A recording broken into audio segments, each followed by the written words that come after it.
Good evening and welcome. Thanks to each of you for being here. I'm calling this meeting to order. The time is precisely 5:33 p.m. in accordance with the Texas Open Meetings Act, Texas Government Code, Chapter 551. This meeting is officially open with a quorum present. We will move to our pledges, which will be led by Ms. Claudia Garibay. Ms. Garibay.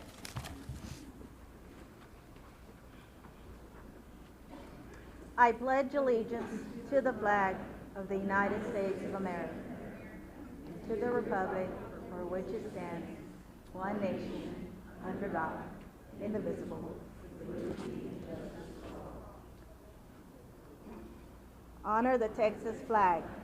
I pledge allegiance to thee, one state, under God, one and indivisible.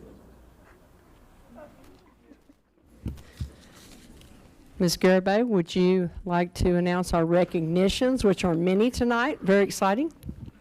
Absolutely. President Jackson, trustees, and Dr. Ramsey, if you could please make your way to the middle of the floor.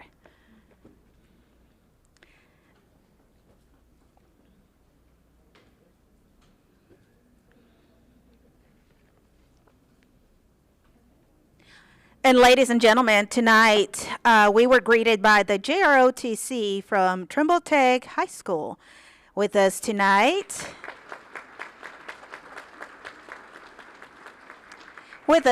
is Cadet Marisa Perez, Cadet Celeste Garza, Cadet Kayla Rojas, Cadet Jasmine Macias, and their instructors, Major Joe Pimentel and Sergeant Major Roel Cortez. Let's give them a round of applause.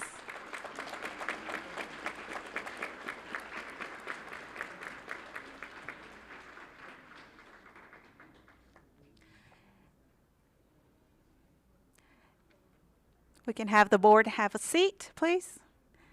And we'll take a quick photo.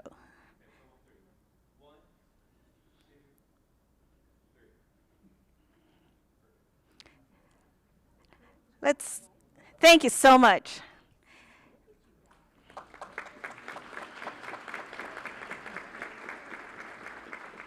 And delighting us with their music this evening is the Fort Worth ISD Benbrook Orchestra.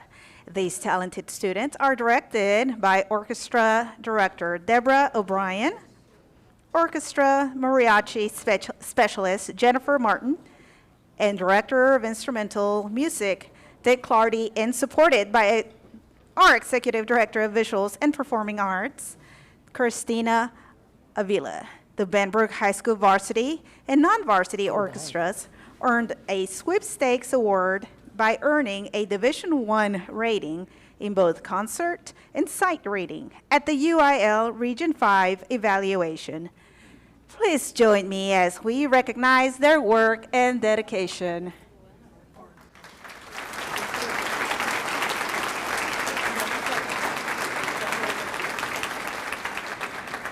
The students will stand behind the board for a quick picture. Board, if you could please have a seat at this time.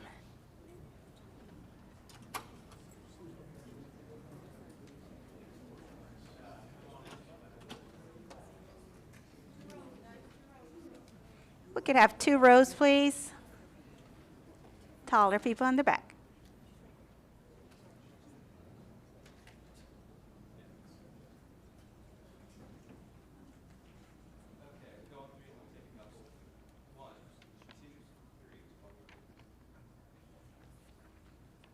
Now that's a fantastic photo. Thank you so much.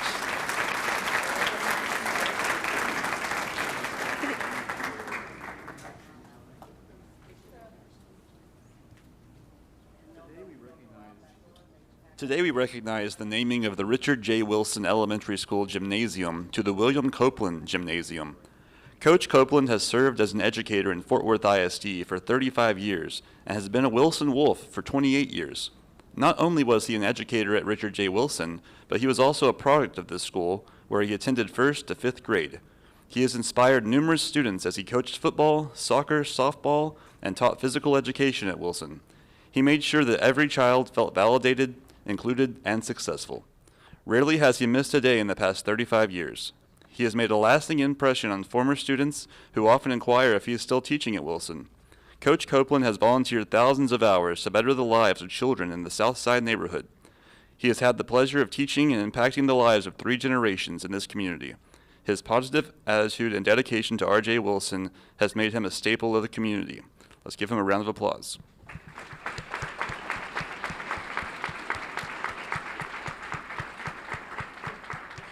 Also, please help me welcome Miss Tiffany Rogers. Today, she is being recognized for her exceptional involvement in the Fort Worth ISD PTA for 17 years. She holds multiple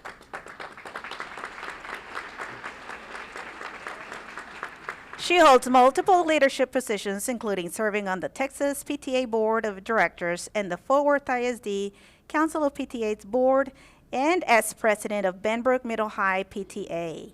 Tiffany's dedication extends to the field service and charter services teams of Texas PTA as well. As a leader, Tiffany embodies the mission of PTA, which aims to empower families and communities to advocate for all children. She is known for her humility, lifelong learning mindset, and ability to encourage others. Tiffany believes in continuous improvement and uses Maya Angelou's words as her guide. Do your best until you know better. Then, when you know better, do better. Tiffany's support and guidance have inspired many individuals to embrace new roles and achieve their full potential. Let's give her a round of applause.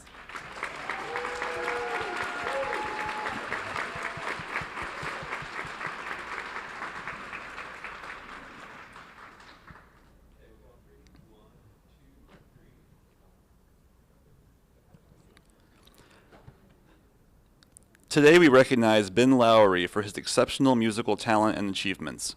He was a member of the Benbrook Middle High School Orchestra for 7 years. During his senior year, Ben's composition won the 2022 Technology Institute for Music Educators National Contest.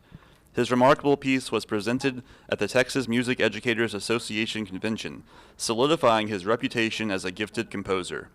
While studying marketing and advertising strategy at Texas A&M, Ben continues to pursue his passion for music. He actively participates in the university orchestra and creates compositions for animations and video games, even selling some of his work. Ben Lowry's journey serves as an inspiration, reflecting the power of talent, perseverance, and a love for music. We applaud his achievements. Let's take the picture first.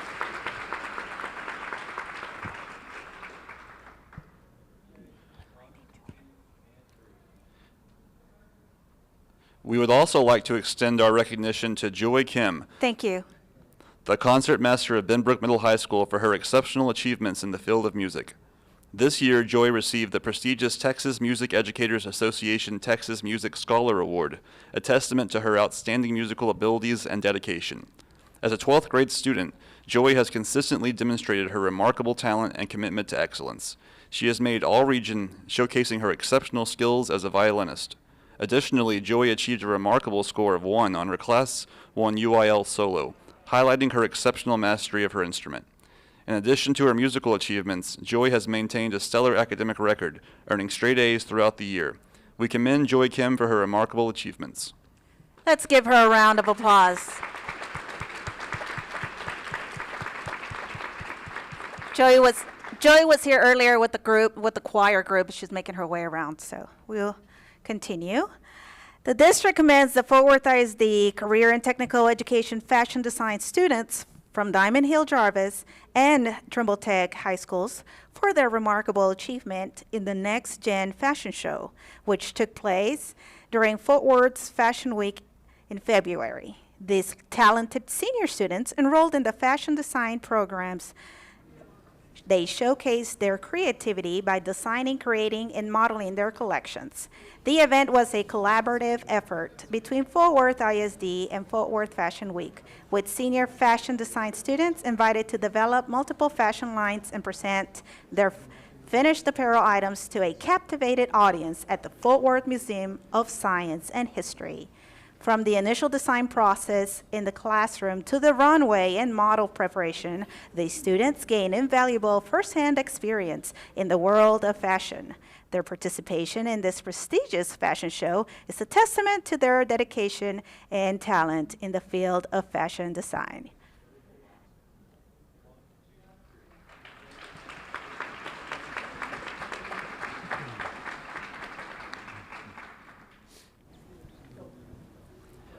Today, we recognize the mock interview scholarship winners and all the students from the campuses across the district who participated in virtual and in-person interviews with community members from various industries. The Division of Innovation created the mock interview series, which includes opportunities for student engagement with internal and external partners. More than 1,300 interviews were conducted during the first round held at Fort Worth ISD high schools, where students had the opportunity to practice their interviewing skills in a comfortable and familiar setting. Round 2 of the series was held virtually to allow the students to experience this interview setting. Students who advanced to the third round had the opportunity to compete for a $250 scholarship. Scholarship recipients were chosen based on their skill development, partner feedback, and student reflections. Jamie Rodriguez is here. Rick Sapp is here to read the names of this year's winners. From Arlington Heights, Mariela Hernandez. From Benbrook Middle High School, Caitlin Etheridge. From Dunbar, Paris Morehouse.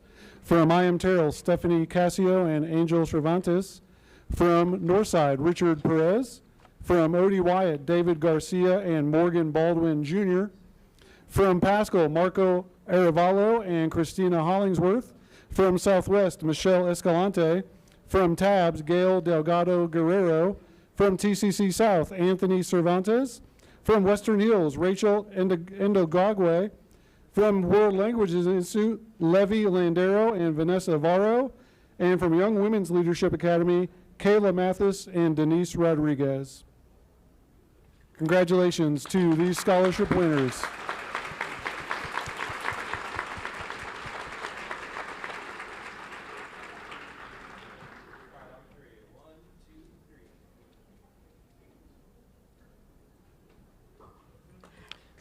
Let's give them all a round of applause.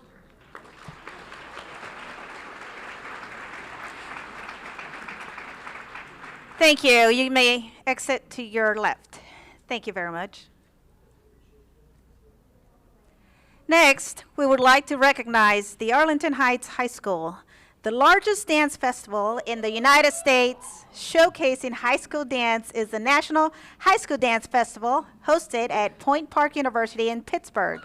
The festival welcomes high school age dancers from the United States and abroad to participate in college and conservatory auditions, concerts, and more than 200 master classes led by college professors and dance professionals. Fort Worth ISD has enjoyed many opportunities to perform at the festival in their daily performances. Arlington Heights High School's repertory dance company, under the direction of Jackie Milan, Sarah Grace Clausut, and Melinda Cantu, had the honor to perform 2 pieces in this year's festival.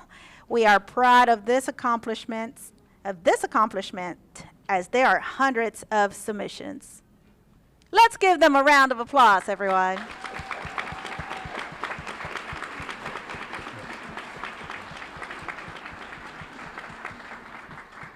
And now, time for a quick photo.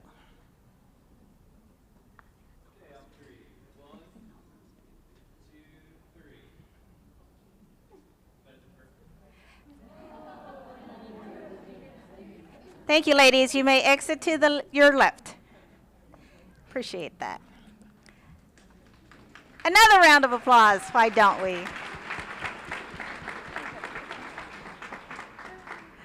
Next, we would like to recognize the I Am Terrell Academy for STEM and VPA. For the first time, I Am Terrell Academy Dance Department, under the direction of Kristen Reyes and Claudia Orcasitas, was invited to perform at the festival in the gala evening performance, which is the highest honor of the festival, performing on the main stage in front of 2,000 dance students and educators from all over the world. I Am Terrell's dance department performed 2 pieces, one in the gala performance and one in the Saturday evening showcase performance. Terrell Dance made dance history with this achievement. We are so proud of Arlington Heights High School and I.M. Terrell Academy for representing the Fort Worth ISD and being recognized at a national event. Let's give them a round of applause.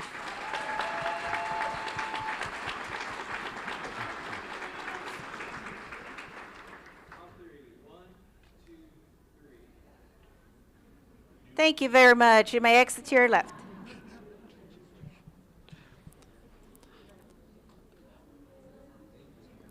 Fort Worth ISD is getting recognized and receiving top awards for theater in the annual UIL One-Act Play Contest.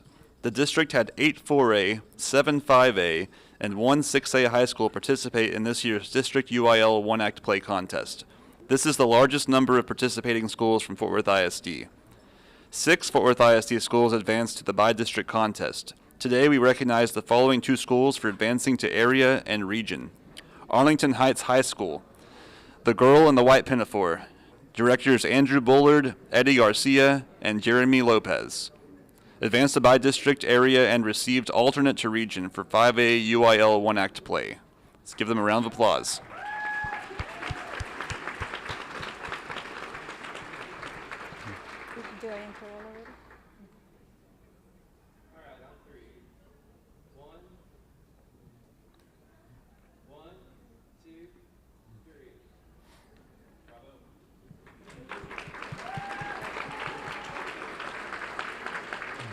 We also recognize I.M. Terrell Academy for STEM and VPA, The Miracle Worker, directed by Cameron Collis and Bentley Nesbitt. They advanced to by-district, area, and region for 4A UIL One-Act Play. Performing at the region level placed I.M. Terrell in the top 24 4A schools in Texas. Congratulations.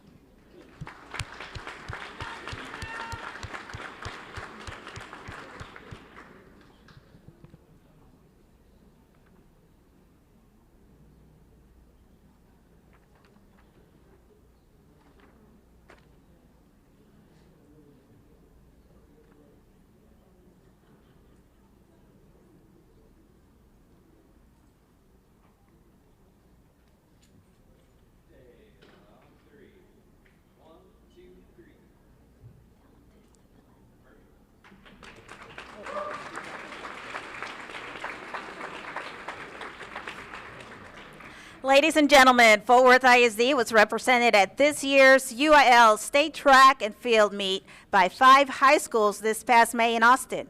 Today, we recognize student athletes who qualify and place in their respective categories.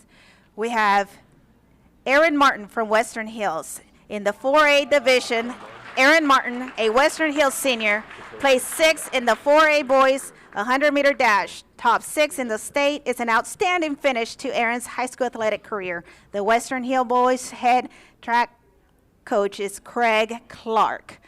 Let's give him and his coach a round of applause.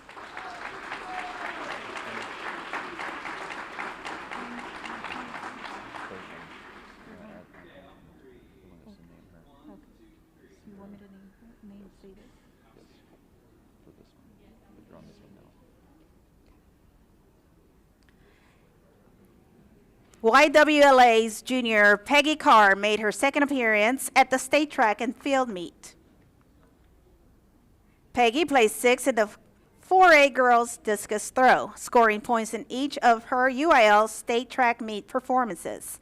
Angela Moore is the YWLA head coach, and Abdurham Rahman Taleb is the YWLA throw coach.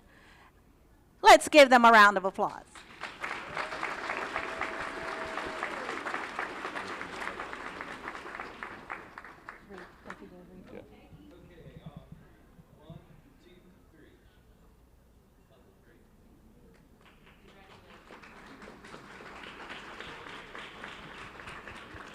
Next, we would like to recognize senior Akasha Stephen, sophomore Kalani Lawson, freshman Trinity Brazil Davis, junior Mia Kindles from Dunbar High School, and alternate Sierra Riddick. Dunbar girls had 2 relays qualify for the state. The 4 by 200 meter and the 4 by 100 meter. The foursome included the ladies I just mentioned. In the 4 by 100 meter, the group finished third, earning bronze medals. Akasha Stephen participated in the state meet last year. Kalani Lawson, who also participated in the state meet last year, qualified for the UIL state track meet in 2 individual events. She participated in both the long jump and the 100-meter hurdles for the second year. Kalani improved on last year's third-place finish in the 100-meter hurdles by winning the event. In becoming the 4A girls 100-meter hurdle state champions, she set a new state 4A record.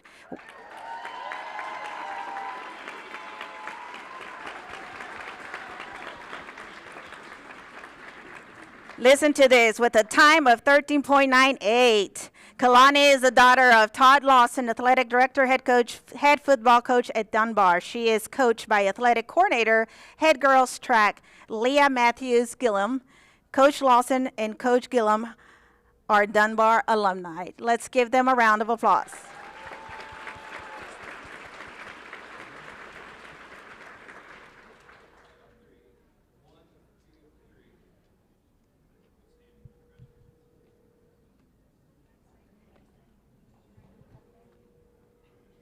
In the 5A division, now it's time for the Arlington Heights High School. In the 5A division, Aaliyah Crote, an Arlington Heights junior, made her first appearance at the UIL State Track and Field Meet. Aaliyah finished in 6th place in the girls' triple jump. Her jump coach at Arlington Heights, it's Lauren Rasinski. The Arlington Heights head girls' track coach is Erin Muhammad. Let's give them a round of applause.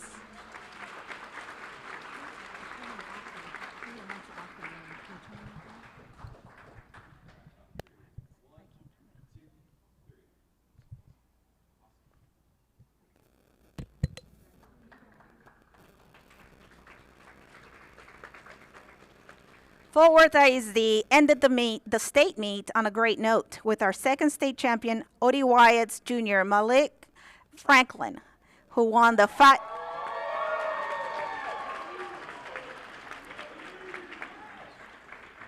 Malik won the 5A boys 400-meter dash. His gold medal winning time was 48.58, almost a full second ahead of his next competitor. Malik also has a 4.1 GPA and is coached by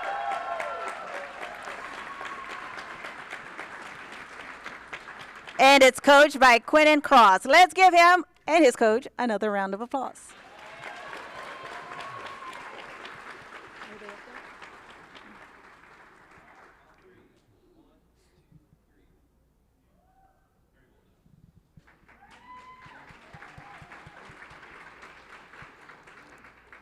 The Fort Worth ISD girls flag football competition concluded Wednesday, May 17 at Clark Stadium. The Dallas Cowboys contributed to the atmosphere with the presence of their mascot Rowdy and the performances by the Dallas Cowboys Rhythm and Blues dance group. Girls flag football wrapped up the season with 3 playoff games. Teams were matched up based on their final standings of the regular season. First is Benbrook Middle High School. The 3 games were outstanding. In the game involving the teams that finished third in their respective zones, Benbrook defeated Arlington Heights. The team is led by head coach Wade Cribbs, who is here to introduce his team.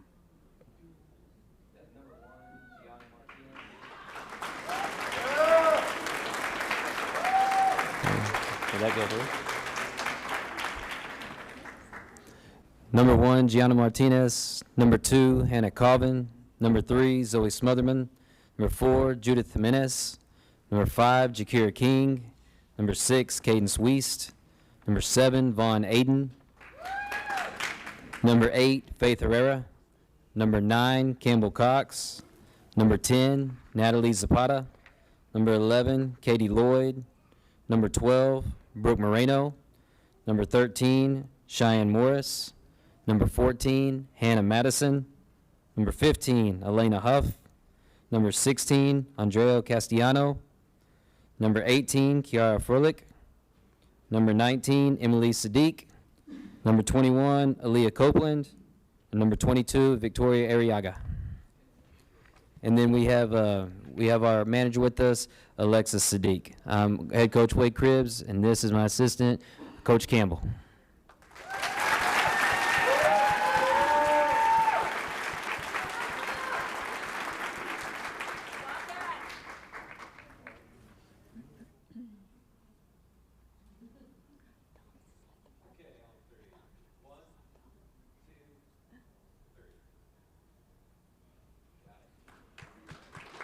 Thank you, ladies. You may exit to your left. In the game of the second seeds, Western Hills defeated Pascal. Western Hills' head coach Christopher Murray is here to introduce his team.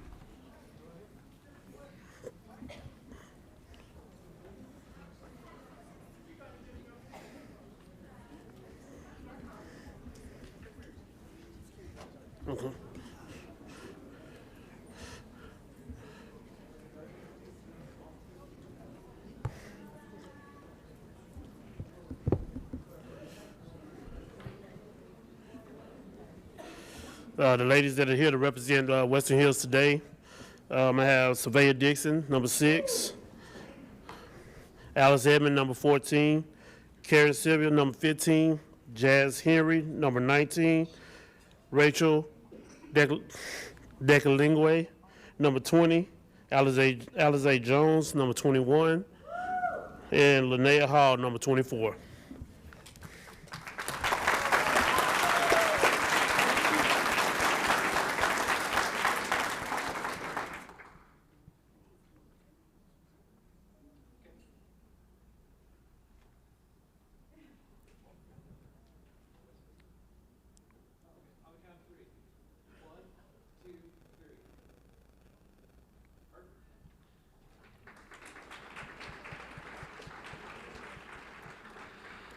Our championship game featured our first seed teams from Division I, Northside, and Division II, Eastern Hills. The Highlanders came out with a victory on the Steers to take the second Fort Worth ISD Girls Flag Football Championship. Coach Jade Duffy is here to introduce her players.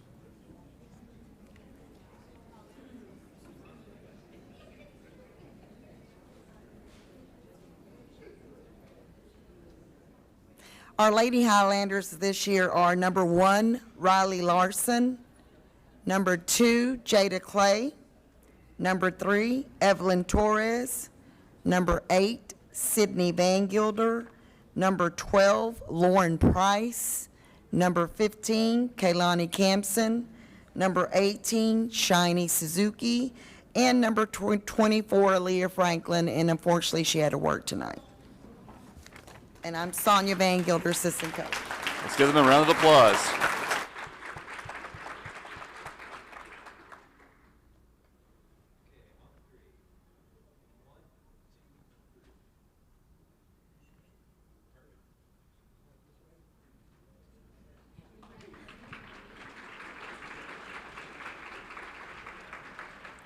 The Fort Worth ISD Scholar Athlete Recognition, established in 1985 by Dr. T.A. Sims, has evolved into a program that acknowledges exceptional student athletes for their academic and athletic achievements. Celebrating its 39th year, the program selects one male and one female student from each middle and high school in the district based on their grade, point average, GPA, and active participation in sports with a focus on the GPA. We welcome Assistant Director of Athletics, Mr. Troy Bell, who is here to introduce the athletes.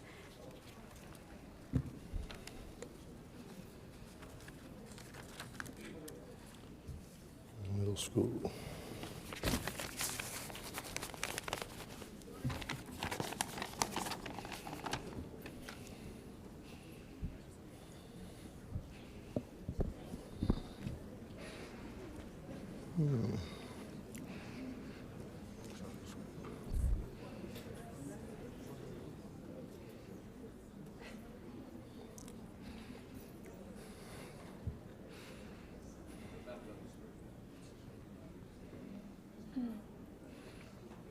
Ready? Okay. Demaya Hicks from Daggett. Demaya Hicks, grade point average 3.55, volleyball, basketball, track, and soccer. Nicholas Freeman from Daggett, 3.88, football, basketball, soccer, and track. From Elder, Lynette Sandoval, GPA 3.9. Her sport was cheer. Also from Elder, Isaiah Taylor, GPA 4.0.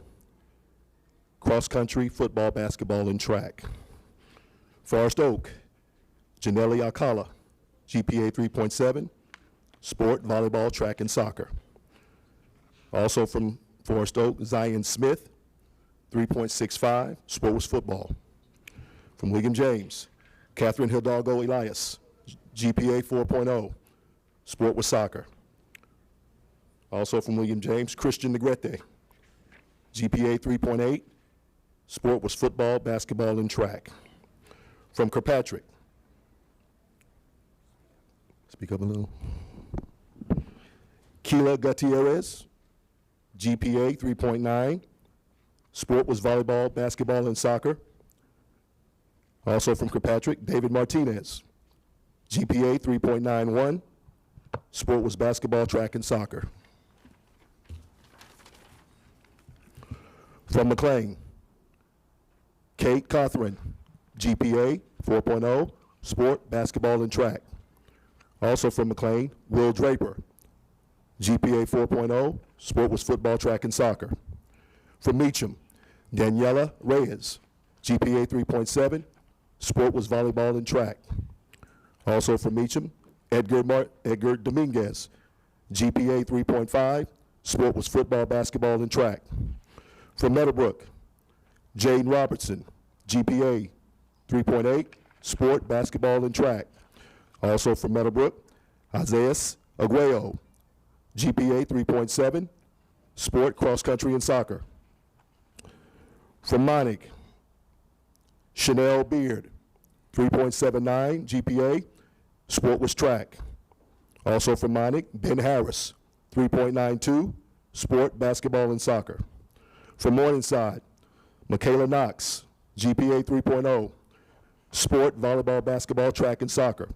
Also from Morningside, Cedric Luster, 3.3 GPA. Sport, football, and track. Riverside, Yaneth Trejo, GPA 3.8. Sport was volleyball. Also from Riverside, Brandon Castro, 3.8. Sport was basketball and soccer. From Rosemont, Rocio Garza Torres, GPA 4.0. Sport, cross country, volleyball, basketball, track, and soccer. Also from Rosemont, Marlon Portillo, GPA 4.0. Sport was football, basketball, and track. Stripling, Morgan Pearson, GPA 4.5.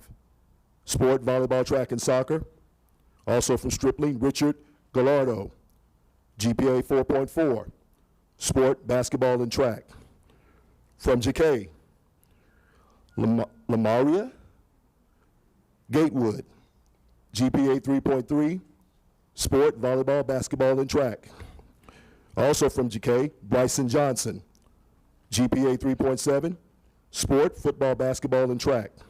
From Wedgewood, Vivian Plummer, GPA 4.0. Sport, volleyball, basketball, track, and soccer. And she played 4 sports in both the 7th and 8th grade of her career. Also in Wedgewood, Julian Montoya, 3.0 GPA, cross country, football, track, and soccer. From Leonard, Victoria Cisneros, GPA 3.0, sport, volleyball, basketball, track, and soccer. Also from Leonard, Muhammad Sumahoro, GPA 4.0, sport, football, basketball, and track. From McClung, Jordan Wiley, GPA 3.6, sport, cross country, volleyball, basketball, track, and soccer. Also from McClung, Christian McGuire, GPA 3.5, sport, football, basketball, and track. From Benbrook, Mackenzie Brookshire, GPA 4.0, sport, volleyball, basketball, track, and soccer. Also from Benbrook, Kyler Parsons, GPA 4.0, cross country, football, track, and soccer. From YWLA, Isabel Gamel, GPA 4.0, basketball and track. They had a tie. Also from YWLA, Itziana Santos, GPA 4.0, volleyball and track. Lastly, YMLA, Maddox Musgrove, GPA 3.9, sport, cross country, basketball, track, and soccer, and that are your middle school scholars. Thank you, Coach. Let's give them a round of applause.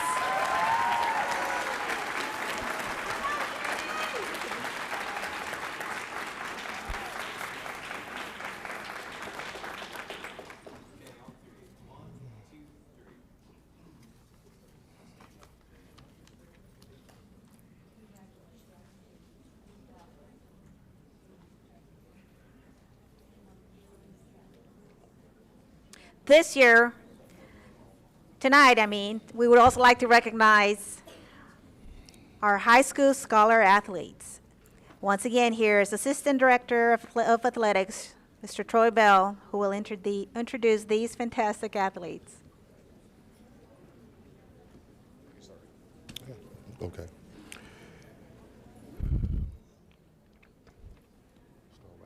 Put them marketing? Okay. Okay. From Carter Riverside High School, Jennifer Martinez Gomez, GPA 4.36, sport, soccer, and flag football. Also from Carter Riverside High School, Roberto Venegas, GPA 3.9, sport with soccer. From Arlington Heights, Mia Rodriguez, GPA 4.68, sport was tennis. Also from Arlington Heights, Barrett Lee, GPA 4.66, cheer. From South Hills High School, Kimberly Avila, GPA 4.31, sports, soccer. Also from South Hills High School, Hector Trejo, GPA 4.28, sport was tennis.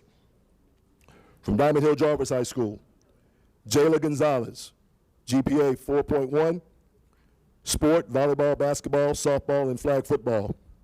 Also from Diamond Hill Jarvis High School, Ricardo Gonzalez, GPA 4.3, sport, cross country, and soccer.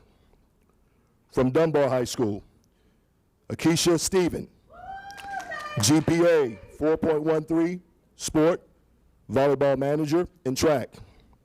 Also from Dunbar High School, Jaden Shepard, GPA 3.95, sport football. From Eastern Hills, Sydney Van Gilder, GPA 4.18, sport, volleyball, track, and flag football. Also from Eastern Hills High School, Jalen Walker, GPA 4.1, sport, basketball. From Northside High School, Leslie Razzo, GPA 4.69, sports, soccer. Also from Northside High School, Fabian Perez, GPA 3.98, sport, football, and track. From Polytechnic High School, Valerie Vallis, GPA 3.84, sports, softball. Also from Polytechnic High School, Damian Patillo, GPA 3.79, sport was basketball. From Pascal High School, Natalie Gonzalez, GPA 4.79, sports softball.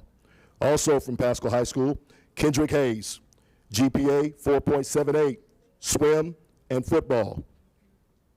From Trimotech High School, Gisela Martinez, GPA 4.72, sport was volleyball. Also from Trimotech High School, James Rios, GPA 3.81, sport was football. From Southwest High School, Jakaya Levine, GPA 4.19, sport, volleyball, basketball, track, and flag football. Also from Southwest High School, Adam Etheridge, GPA 4.23, swimming and tennis. From Western Hills High School, Rachel Nicolingwe, I got it. GPA 4.35, sport, volleyball, soccer, and flag football. Also from Western Hills, Foy Ellis, 4.34, sport was track. From O.D. Wyatt, Avia Trammell, GPA 3.96, sport was track. Also from OD White High School, David Garcia, GPA 4.4, sport, cross country, and soccer. From Benbrook High School, Taryn King, GPA 4.58, sport, cross country, and soccer. Also from Benbrook High School, Alfredo Ayedes, GPA 4.2, tennis and soccer with a sport. From YWLA, Burberry Myers, GPA 4.6, sport was basketball. And from YMLA, Gustavo Castillo, GPA 4.16, sport was soccer. That is the end of the high school scholars. That's it.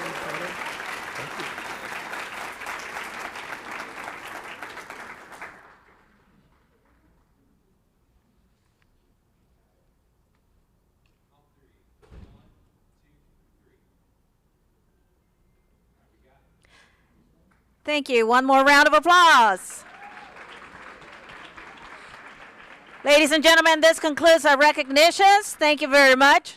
If you're blocking a bus, please at this time, if you could please move your vehicle away from the buses so they can remain on schedule.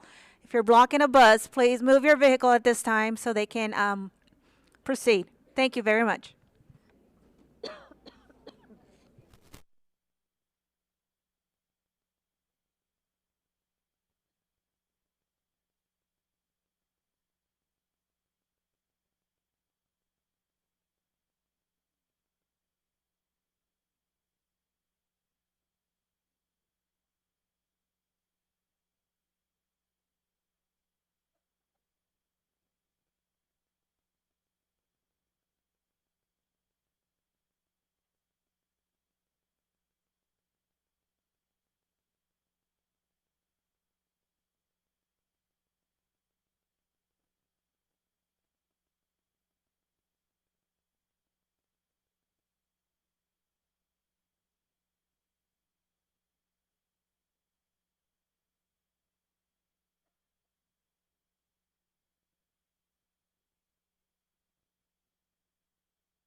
Thank you so much to each of you. I hope you feel the enthusiasm that we feel, the pride that we feel, and most of all, I know that our students felt how proud we are of them. Can we just give them one more round of applause, please?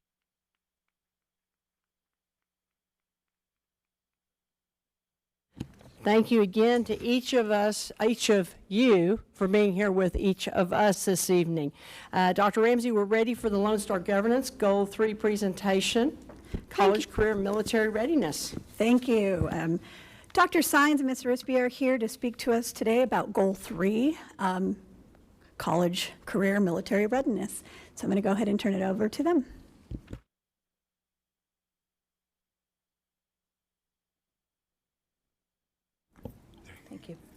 Thank you, Dr. Ramsey. President Jackson, members of the board, happy to be here this evening to give you a quick update on Goal 3, our college, career, and military readiness. First of all, looking at Goal 3 itself, the overall goal is for our graduates, so this is a lagging goal. This will be the class of 22 that we're looking at here in 2023. We see that our goal was 47% and that our actual was 59%, so a really nice 12 points over the goal for our graduates of the class of 2022. Down the right-hand side of that slide, you will see the indicators set by the state for students to meet one or more, and we have many students who meet more than one of those criteria to be considered college, career, and military readiness. Also nice to present to you that not only do we have all students overall at 59% meeting, but each student group exceeded the goal that was set for that group. Some by quite a lot. You see our African American students exceeded the goal by 20 percentage points. It was 31 and they are at 51.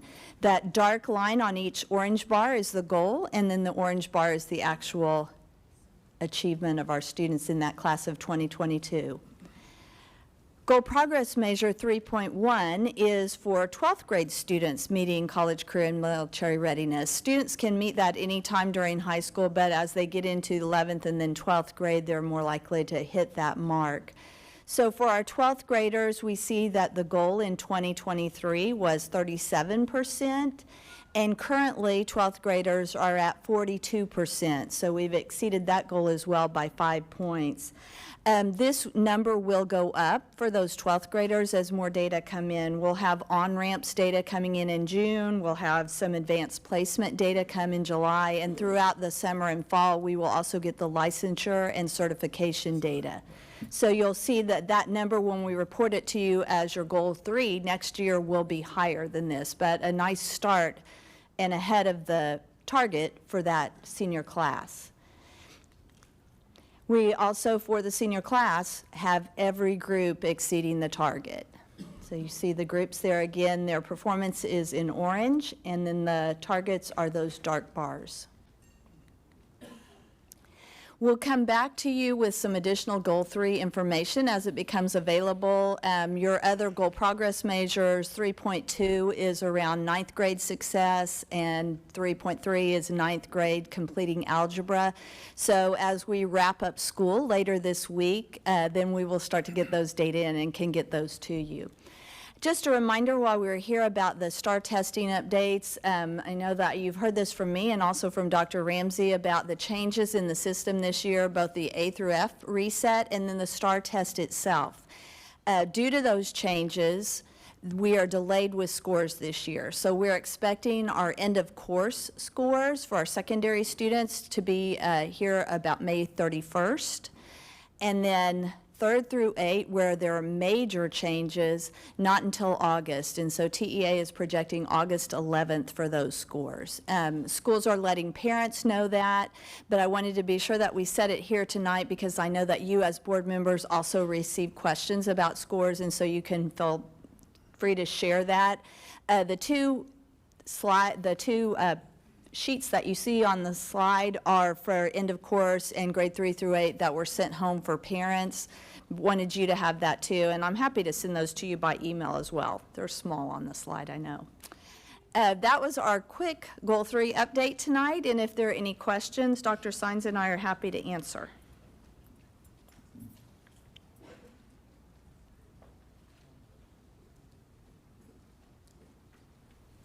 Thank you. Great presentation. And there are no questions. All right.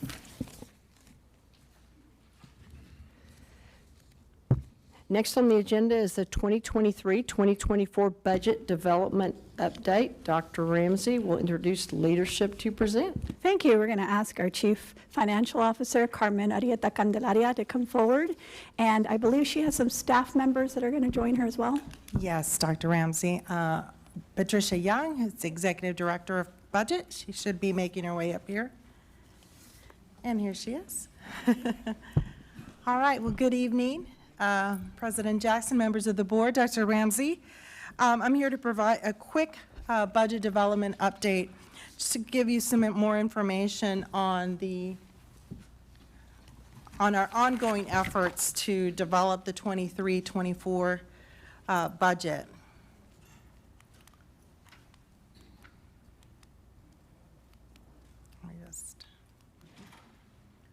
If you could go to the next slide, please. Thank you. All right, this is our, just a reminder of all the timeline at the board level, starting with today, and then just some key dates. May 29th, we've got our eyes on the legislature. That ends there. And then we have another budget development workshop on June 13th. On June 14th is our deadline to publish the public notice on the budget and the tax rate for the district. We can publish it earlier if we would like. We also have some mini budget sessions that we'll schedule from June 19th through the 23rd, and then we hope to pass the budget on June 27th. Of course, our fiscal year ends on June 30th. Here's just a quick slide on all of the budget outreach that we've been doing, in addition to meeting, of course, with the superintendent and leadership, as well as our district departments are on campus. But some of the outreach that we've also done is the board finance committee meetings, the workshops, the to be scheduled mini sessions, and of course the regular board meetings like this evening. We've also taken the opportunities for the advisory committees, the community business, the parent, the teacher, and the support staff advisory, giving them a look at the budget that we've shown you to provide them with information. And of course, we present both to the district advisory committee in March and May, and to the district employee relations committee to try to give them some information about where we stand. The budget assumptions that we've made, again, these are preliminary assumptions that have been made with the information that's been available to us, and those are subject to change. We've given you some revenue assumptions that we presented at the May 9th budget workshop, and then some expenditure assumptions that we presented there as well. These are the revenue assumptions. They have not changed from that that May 9th budget, but for tonight's public meeting, we went ahead and brought this forward again to show you that these are the revenue assumptions that we're utilizing. I wanted to highlight this next slide on the enrollment piece. And this is the enrollment by grade level, just to give you some more information on how our 22-23 snapshot looked like, and compared it to the 23-24 projection. The snapshot was 72,783, that's actual. Our projection is 70,604, that's enrollment. Shows a decline of 2,179 students that we've built into the budget.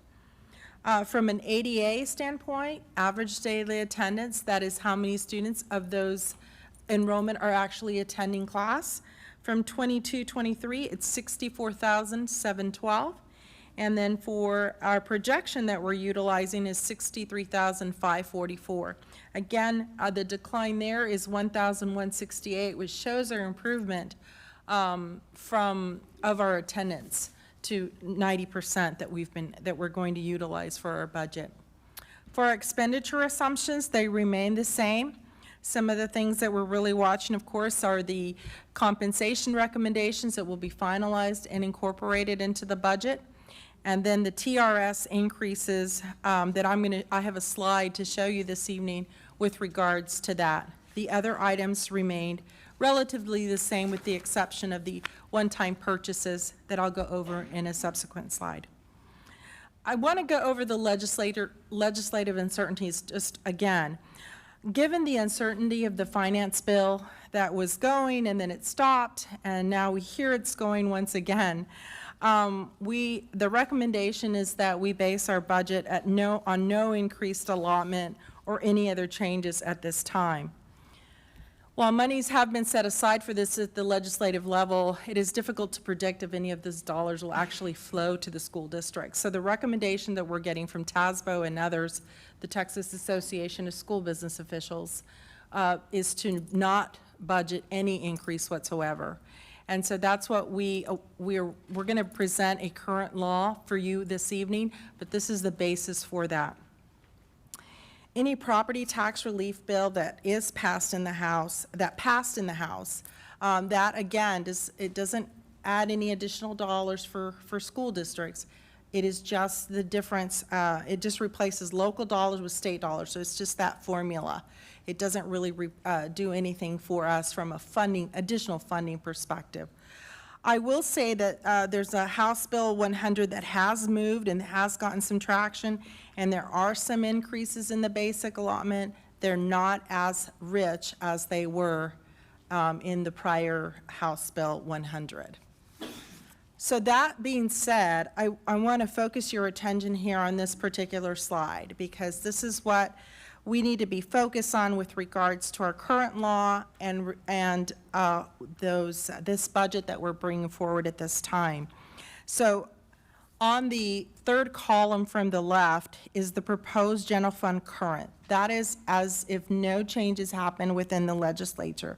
So our estimated revenue would be $799,263,974. It's a slight reduction from the one on May 9th. And our expenditures have also dropped to $845,667,261. One of the things that we looked at was the one-time purchases, the textbook gap funding, as well as the student laptops, and we've been able to move some of those, the textbooks over to ESSER 3 funding. So they are allowable, so we're able to move about $7 million over there. And then we also look for some money in a internal service fund that we have where we do collect some receipts for student fees for lost laptops and so forth. And so that allows us to move $750,000 to that fund. So the extraordinary items that are in this budget are $9,297,000. So if you look at the difference between the revenues and the appropriations, it's negative $46,403,287. If you were to take that, the $9.2 million, we're about $37 million over in a deficit position. Again, that's current law. That doesn't take into consideration any potential changes that we may get that may flow through House Bill 100 or any other finance bill that goes through. We did go ahead and leave the House Bill 100. That was the original projection. The changes that we got from the new House Bill 100 were literally given to us yesterday, so we were not able to run this through because we already had sent that information. And I would also not necessarily rely on that because of all the changes that's going on right now. So what we have to do is we have to go back to current law and rely on that. So given that, on the next slide is basically how we would fund this current law proposal in the deficit position. So we would have to look at our own rainy day, at our reserves, to be able to cover that deficit. So based on our preliminary estimates, we feel comfortable that we have sufficient unassigned and unassigned fund balances to cover this estimated appropriations over revenue in the amount of $46 million.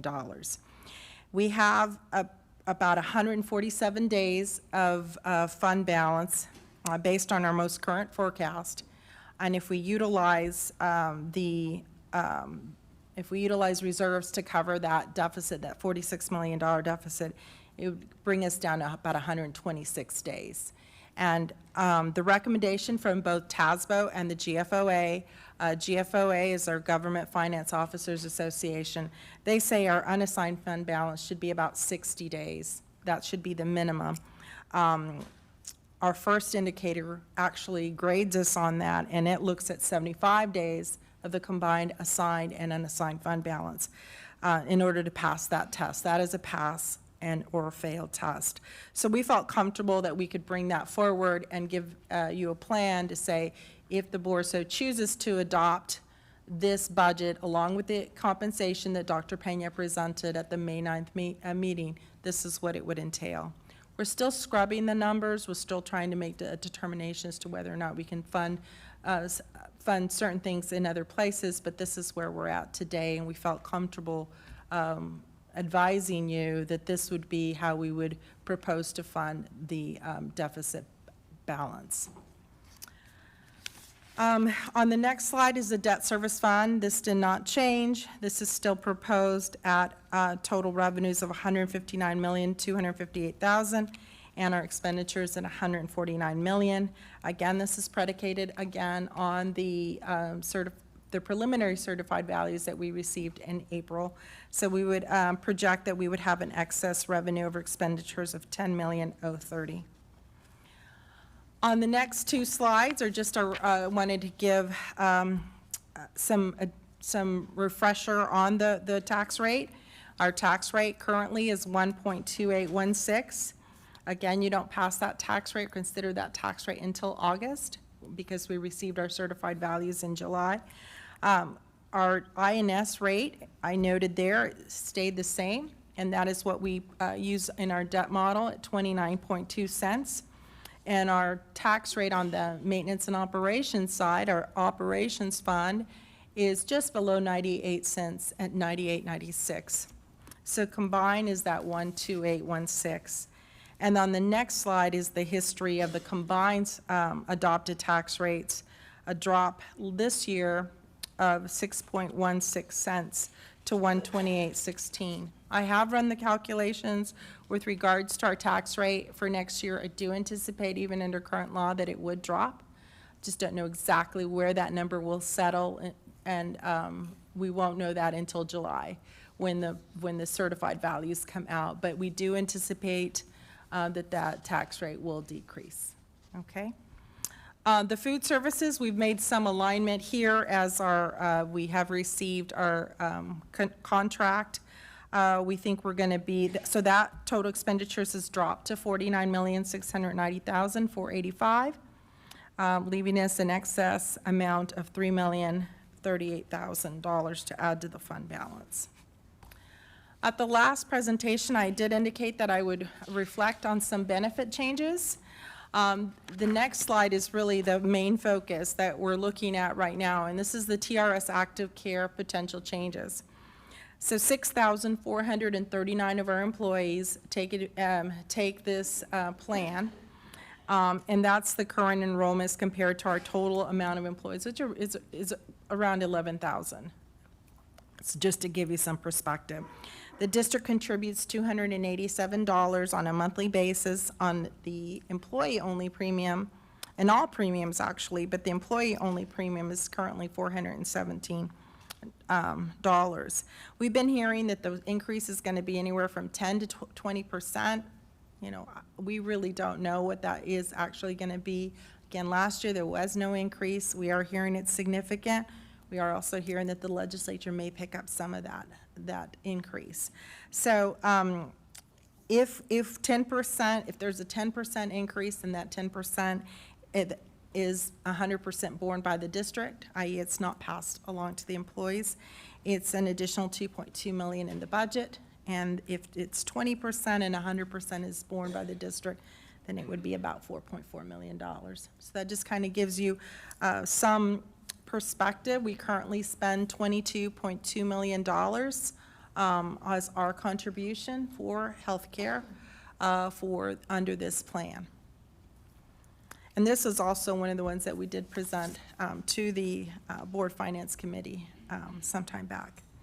On the next slide, next couple slides, just to give you some things that are happening with our benefits plan. We do have a new pharmacy vendor that is through TRS. It starts September 1st, 2023. We'll be rolling that out to our employees, and it's going to be Express Scripts. And then these are some of the comments from TRS with regards to this particular change. On the next slide is our Met Dental. This is something that the district promotes and manages it internally. This is not run through TRS, this is run through the district. And so we have, we're really pleased to advise that we are going to have a new provider, and it is a small, lower premium and has some additional increased benefits that we're excited to be able to share with our employees. I will take this opportunity to put in a plug for our annual open enrollment. It does start on Monday, July 17th, and goes through August 17th, and our plan year begins on September 1st, 2023. So we'll be rolling that out to our employees with this information. And that's when our annual enrollment period comes open. Some of our last pending items that we have, again, the legislature is really at the forefront of our lens right now, just trying to determine what's actually going to happen and how it's going to impact us. We want to finalize compensation with Dr. Pena and his team, and then, of course, review those TRS changes that we've been notified that they will occur after May 29th, and we'll be able to make a determination as to how we're going to address them in our budget. And reviewing and finalizing the capital plans and our additional budget requests, and then finally determine our availability in ESSER funding.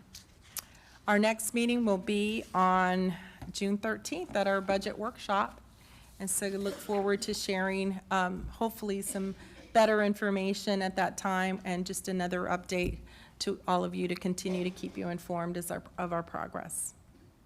So with that, I'll stand ready for any questions you may have. Trustee Evans. Thank you so much for this report. Towards the end, where you showed us the history of the combined adopted tax rates, Yes, ma'am. I'm happy to see that we have a low tax rate now, but as we all know, our property valuations have gone through the roof. Yes. What is the rate that we could adopt that would translate to no increased property taxes for our taxpayers? I'm assuming it's below this 1.28%. It is below that amount, and we would have to calculate that based on the certified values. So Okay. that's, I was indicating to you, I do think it's going to go down, and I do anticipate that it will. I just don't know exactly how much that would be. Okay. And we do calculate that as part of our, and include as part of our notice to the public. And what would that amount be? How would that translate to us in terms of a deficit? If we're already looking at adopting a deficit budget this year, what would that put us at? And I'm not Yeah. asking you to do these calculations right now, but if you could Sure. get that back to me Sure. when you can. But keep in mind, we only, so House Bill 3, when it changed, it only changed the amount, we're only allowed to receive a certain allocation. But the combination of local and state revenues is based on a funding formula. Okay, so it really does shift between those two sources of revenue. Additionally, in order to maintain tax equity or through the state, we cannot reduce our tax rate below a certain amount, and that is something that is provided to us. So we have to maintain that rate. What is that amount? Is it a certain percentage or? It's, I believe it's 90% Okay. of the state rate. And I may be a little bit wrong on that. Yeah, but 90% of I think it's 90% of the state compressed rate. Okay. That's calculated. Thank you so much. Yes, ma'am.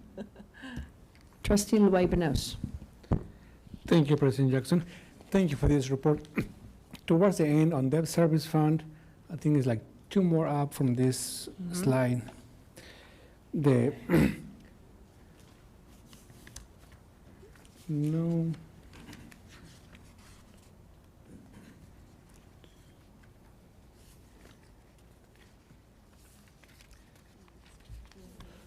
There you Okay. go. Yes, that $10 million plus the 75, that $85 million, is that restricted for the service fund? Or can Yes, that sir. money be shifted to other? Can only be used to pay off debt. And I'm guessing it's the same thing for the food service budget? Yes, sir.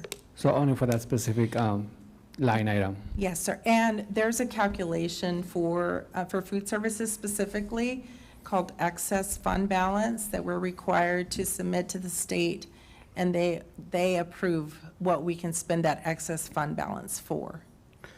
And on this case, we have a surplus because of our enrollment, or we getting more money from? So we get a fixed price for meals, and so if there is a savings from our contract, then that's what generally goes into there. Interest goes into that fund as well. And the quality of the food is not going to be, it's going to be the same? So we can use some of that money, yes, to put it back into the quality of food. Yes, that can be used for that. Is that the question you're asking? Yes. 'Cause Yes, sir. I don't want to, savings at the cost of not having a good quality on the meals that we provide to our students. Yes, sir. Understood. Thank you. Trustee Bridges. Thank you for the report. I just have two quick questions. This is in reference to the enrollment.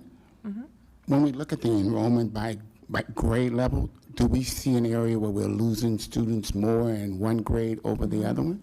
And what would that be? From my recollection, it's really been in the middle school area, 6th, 7th, and 8th, that we lose students. We do gain, as you can see in the 9th grade, they do come back. And so that has been the biggest area that I've seen, the biggest loss, is they leave us in middle school and then come back to us in the upper grades. Is the breakdown of the enrollment by district? Do we ever look at it like that? By district as in each individual board member's district? I'm curious. Oh, yes. No, we don't. We have that information. Yes, we can look at that as well. I'd be curious to see. Yes, sir. I'll bring that at the budget workshop. All right, thank you. Thank you all. Thank you for a great Thank you. presentation.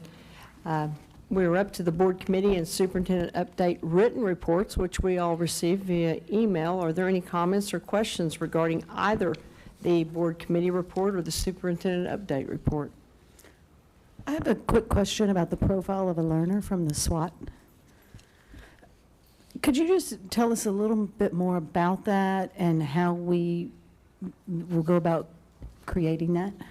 Sure. Thank you for the question. So the SWOT analysis, which is strengths, weaknesses, opportunities, and threats, was a part of the listening tour that I did, where every employee in the district had an hour to spend with me if they so chose to answer what do we do well as a school district and what are areas of needed improvement.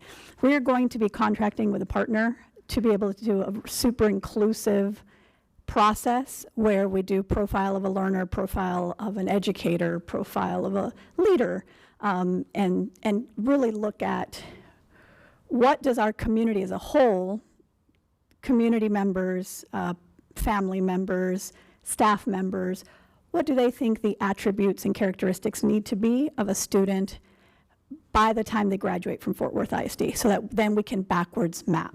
So as an example, if the community says one of the most important things is that every child knows how to think critically for themselves and differentiate between fact and fiction, then we would backwards map, and as we start the process of our strategic plan, we could have the priority goals and really look at what are those action steps that we need to take starting in early, so pre-K all the way through 12th grade, to make sure that they have those characteristics by the time they graduate. And do we have an estimated price on this contract to develop these profiles? We haven't done that yet. That would be this fall. Okay, thank you. Any other questions? At this time, we will move into public comment, addressing items on the agenda as well as items of a general nature or topics not specifically listed on this agenda. Let me remind you that because of restrictions by the Texas Open Meetings Act, board members may not engage in a verbal exchange about a subject that has not been posted.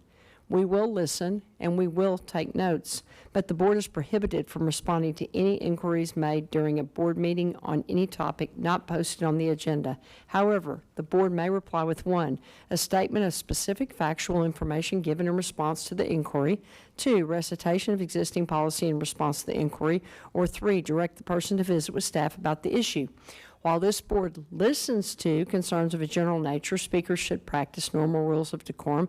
Vulgar language and profanity will not be tolerated, as this is a public meeting and our students are watching. Additionally, disruptions of this meeting will not be tolerated. We ask the audience to refrain from interrupting speakers and playing audio recordings while they present to the board. Any employee, parent, or other member of the public is asked to comply with the appropriate grievance policy to have a complaint heard pursuant to the applicable board policy. Per board policy BED local, to allow everyone the opportunity to speak, no presentation may exceed 2 minutes unless the speaker has prior approval for additional time because of the use of a translator. Speakers who require the assistance of a translator are permitted double the allotted time of speakers who do not require the assistance of a translator. As soon as a speaker begins speaking, the time clock to your left and to my right will begin. Furthermore, a speaker may not relinquish his or her time to another speaker. Also, this evening, some individuals would like to voice their opinions but are unable to physically attend. Those written statements were shared with the Board of Trustees prior to this meeting and will not be read aloud during the board meeting. It is essential to gain as much public input as possible. We understand together we are stronger and build better solutions when we maximize all of our public input. I ask that you please observe these rules for the purpose of effectively accomplishing the business of the meeting in a timely manner. This evening we have 28 speakers, and I'm going to ask that each of you respect each other's time. Please avoid clapping and cheering when a speaker speaks. I had quite a few concerned individuals last time that couldn't hear everything. Each one of you are equally important to us, and we want to make sure that not only this board can hear, but the public can hear as well. We'll start with Haley Sinclair, who will be followed by Trina Stidham.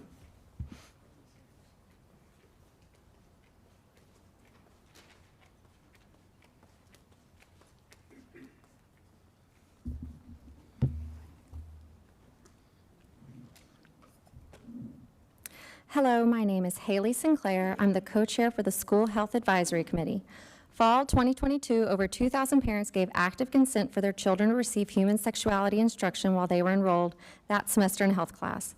These 2,000 students did not receive the education their parents gave active consent for, and the parents were not informed their children did not receive this education. Spring 2023, another 2,000 plus parents gave active consent for their children to receive human sexuality education while they were enrolled that semester in health class. These 2,000 plus students also did not receive the education their parents gave consent for. Dr. Ramsey's January 27th Friday message email included that human sexuality instruction delivery was suspended for this year. This is the only notification that I saw that students did not receive human sexuality instruction that their parents gave active consent for this academic year. At a principals meeting, school principals were notified about suspending human sexuality instruction, and information was sent in a principal's bulletin on March 3rd. But the ask of principals in the bulletin was to confirm health educators were aware of the curriculum changes to the scope and sequence and would implement the updates on the curriculum website. The principal's bulletin also states that fall 2022 parents should be notified. There is no mention of notifying spring 2023 parents. I brought my concern to Dr. Sorensen and Ms. Molinar. Was there any follow-up, confirmation, or verification of task completion the message was sent to parents? When a parent gives active consent for human sexuality instruction, they are explicitly entrusting the district with the authority and responsibility to act in loco parentis for their child's human sexuality education. Beyond the 1/27/2023 Friday message and 3/3/23 letter to principals, the board needs to ask, has Fort Worth ISD's duty to care for human sexuality instruction met a minimum standard for parent notification? Dr. Sorensen and Ms. Molinar's reply was they rely on principals to follow directives given to them. Over 4,500 students' health education is too important to rely on trust. Human sexuality education can have life-changing consequences. Some campuses didn't have to notify parents because they chose to never send home consents. So what curriculum is being used? How are students earning their health grades? Thank you. Trina Stidham will be followed by Robert Wood.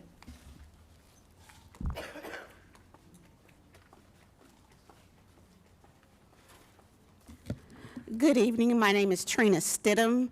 I am here to speak on the apparent suspension of Principal Dr. Howard Robinson from the O.D. Wyatt High School due to what has been perceived to be punishment for the posting on social media by a counselor at the O.D. Wyatt High School. We are concerned that Mr. Robinson is being abjectly punished for the acts of another person who was not punished at all. Our students have not seen Mr. Robinson since last Friday, but this particular person has returned to campus despite the fact that she has previously made egregious statements to our student body, telling them that they should be grateful that COVID saved them from flunking. So my question, my concern is that O.D. Wyatt seems to be a dumping ground for employees that you all do not wish to have to deal with, but then you punish the administration when they are forced to deal with them. And I want to add that at the time this counselor made her post, Mr. Robinson was not even in the building. He was on his way to a college graduation for one of his biological children, because the students are his children, and as the way we see them being treated. So I would like, I'm not trying to discuss personnel matters with you, but the treatment of Mr. Robinson is not what the O.D. Wyatt Alumni Association is expecting or tolerating at this point. Thank you for your time.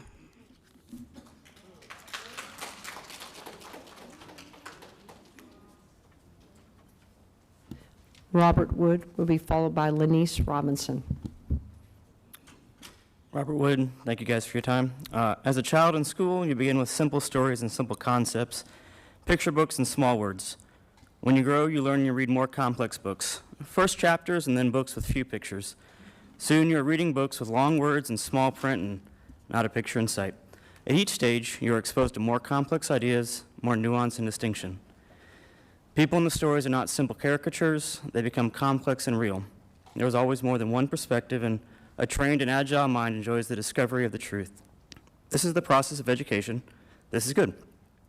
Today I want to bring a perspective on some concerns at O.D. Wyatt High School. There's an ongoing internal investigation into a social media post by school counselor Kelly.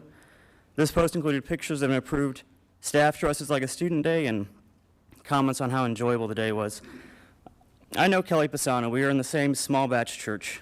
As a group, we have spent many hours talking through life struggles, challenges, and triumphs. In a faith-driven community, a conversation can pivot rapidly. 1 minute, how about those Rangers? And the next, it's, I'm struggling with showing my daughter love in a way she understands.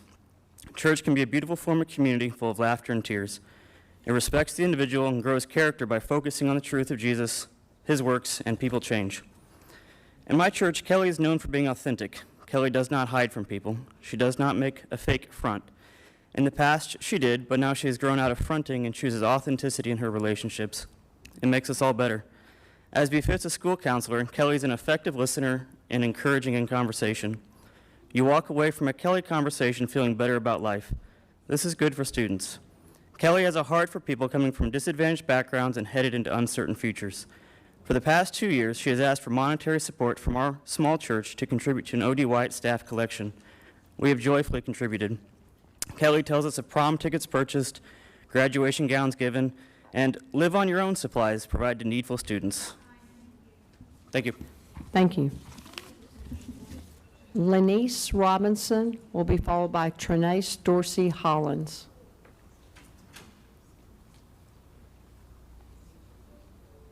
Is Trinace here? Kenneth Bowens?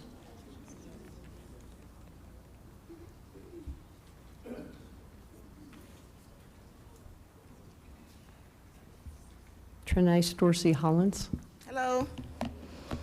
Hi, my name is Trinace Dorsey Hollins, and I'm here today to address the transparency or the lack thereof. As a mother of a child in early childhood special ed, I speak for not only myself, but for the dozen other parents that I spoke to just this week alone.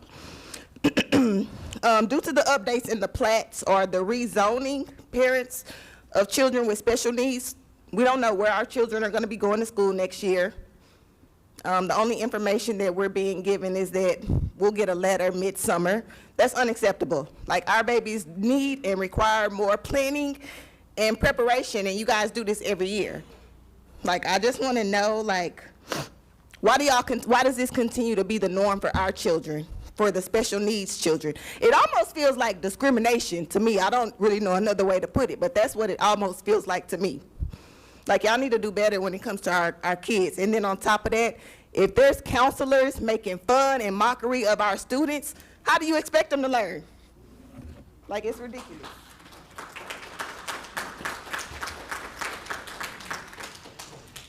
Kenneth Bowens will be followed by Stephen Johnson. Good afternoon. Toby Jackson, I was honored to speak in front of you, Q Jackson, Q Phillips, too. As a former employee, former student of O.D. Ward High School, I'm just appalled that this whole thing transpired is over a social media post. We got to do better. We got to be more transparent to the students, to the teachers, to the whole community of O.D. Ward. It's crazy how nobody knows what happened to the principal, but we got a room of concern and rumors going around. I believe we got to be more transparent. We got to be more transparent. Let the teachers know, let the students know, let the parents know what's going on. School Board Trustee Bridges, I hope you make the right decision. Superintendent, I don't really know you like that, but I hope you make the right decision and really bring this principal back, because all the things I'm hearing is he's a great principal. He reminds me of the Principal Johnson who's here.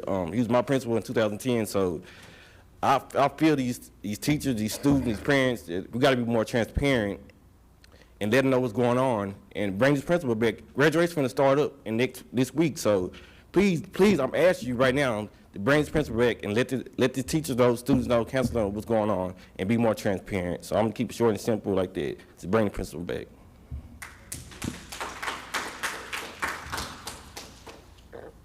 Mr. Stephen Johnson will be followed by Miriam Lambert. All right, good evening to the President, Toby Jackson, to all the other board members, and to Superintendent Dr. Ramsey. I'm here in support of Howard Robinson.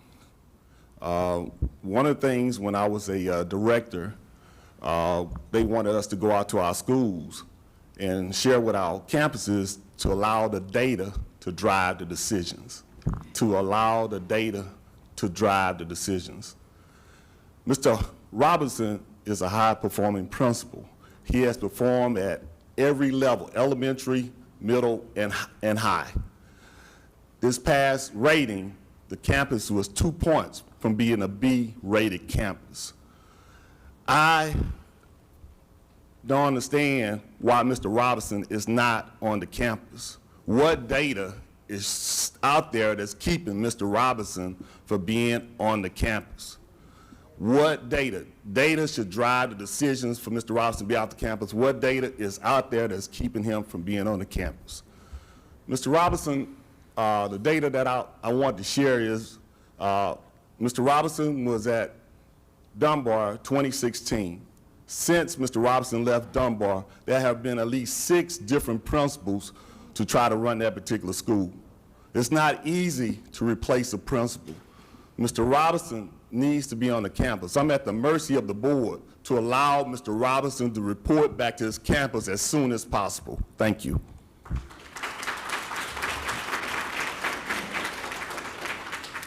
Miriam Lambert will be followed by Stephanie McCartney.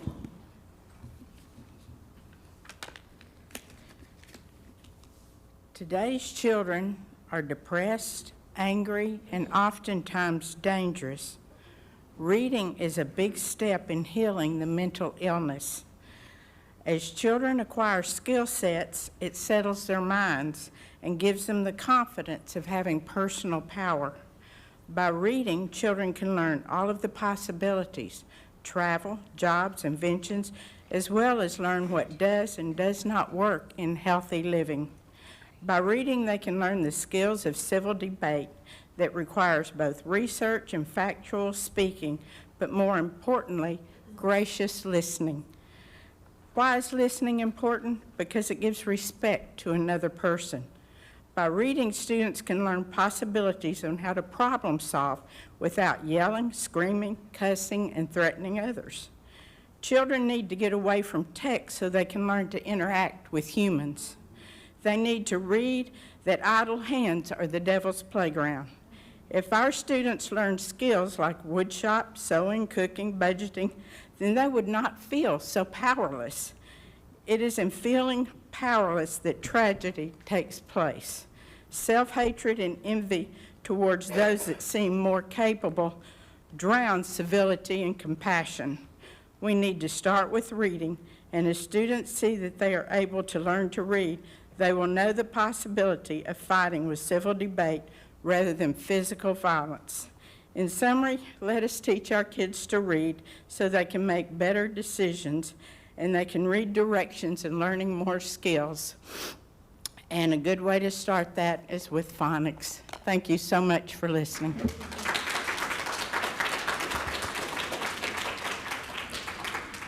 Stephanie McCartney will be followed by Amanda Inay. Good evening, board members. My name is Stephanie. My son, Logan, is a special education student in Fort Worth ISD. He started at Burton Hill Elementary School the day after his third birthday in 2012. And in that time, we had a truly exceptional teacher his first several years. Her name was Miss Grinald, if any of y'all know her. He learned, he grew, he had a great time at school. She was moved, unfortunately, and he was given a new teacher who had never taught before, much less special education. He was neglected, he was abused, he was allowed to be hurt by other children. And then the pandemic happened, and my child was forced to do homebound services, and I was furious. I was so angry. And it ended up being a godsend because in the 3 years since my child has been homebound, for the first time in 8th grade, he approaches grade level in education. For the first time in 8th grade, he approaches grade level in his studies. And I think that it is entirely criminal that in 4 hours a week, because that's all a student gets during homebound, 4 hours a week, my child was able to approach grade level for the first time ever. And y'all need to look at the SWOT assessment and really focus on how y'all are failing special education students. You really need to take this in and fix this, really fix this. Thank you.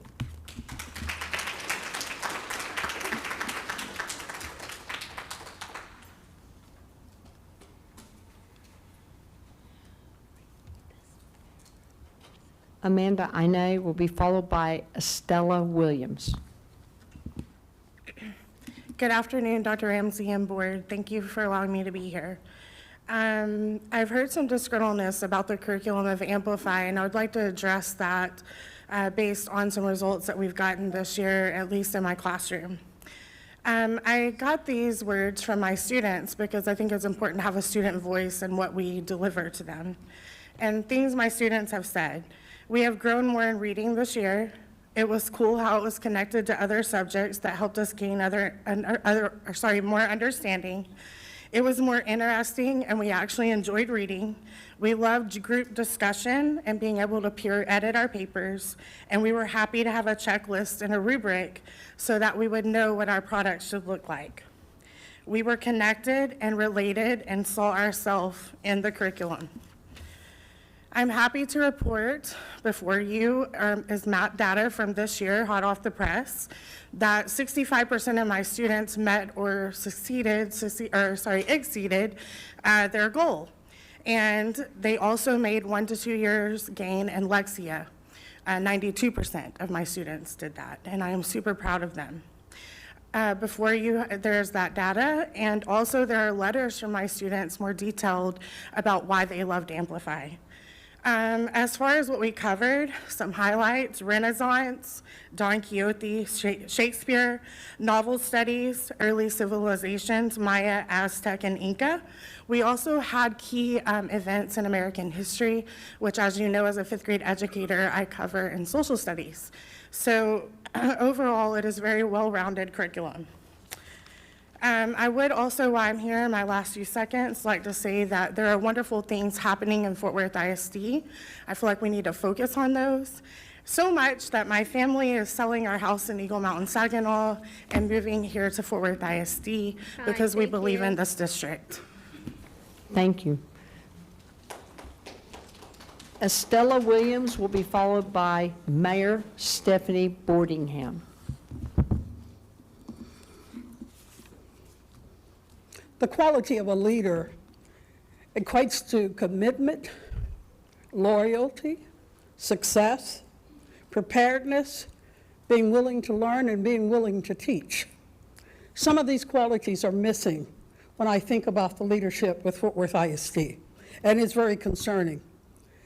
With what is being done, board members, we need to take a look at the word meaning accountability.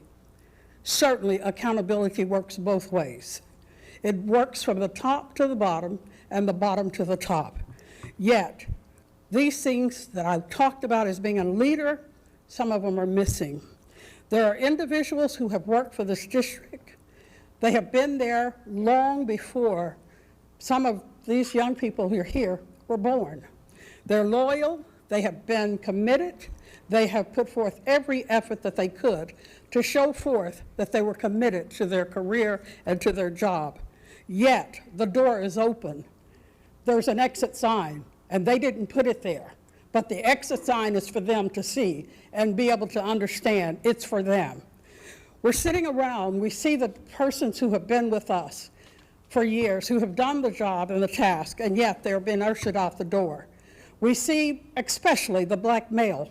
I've gotten calls of complaints. The black male is being ushered out the door, whereby there are others who have made mistakes, who have had all kinds of resources, but they've been given opportunities. Where is the loyalty? Where is the accountability? School board members and superintendent, keep in mind accountability equates to everybody. Whether you're at the ballot box with a vote that you place or through a paycheck that is given, accountability means something. And it shouldn't be judged by the fact that you're here because of what you have and nobody else knows about it. Where is the plan? We have Thank you. Thank you. Mayor Stephanie Boardingham will be followed by Jorge Martinez. Good evening, Dr. Ramsey, trustees, staff. I'm here this evening because I'm not wanting to cast any stones or bash anyone. I'm here because we are in a place and a time that things have surfaced for a reason.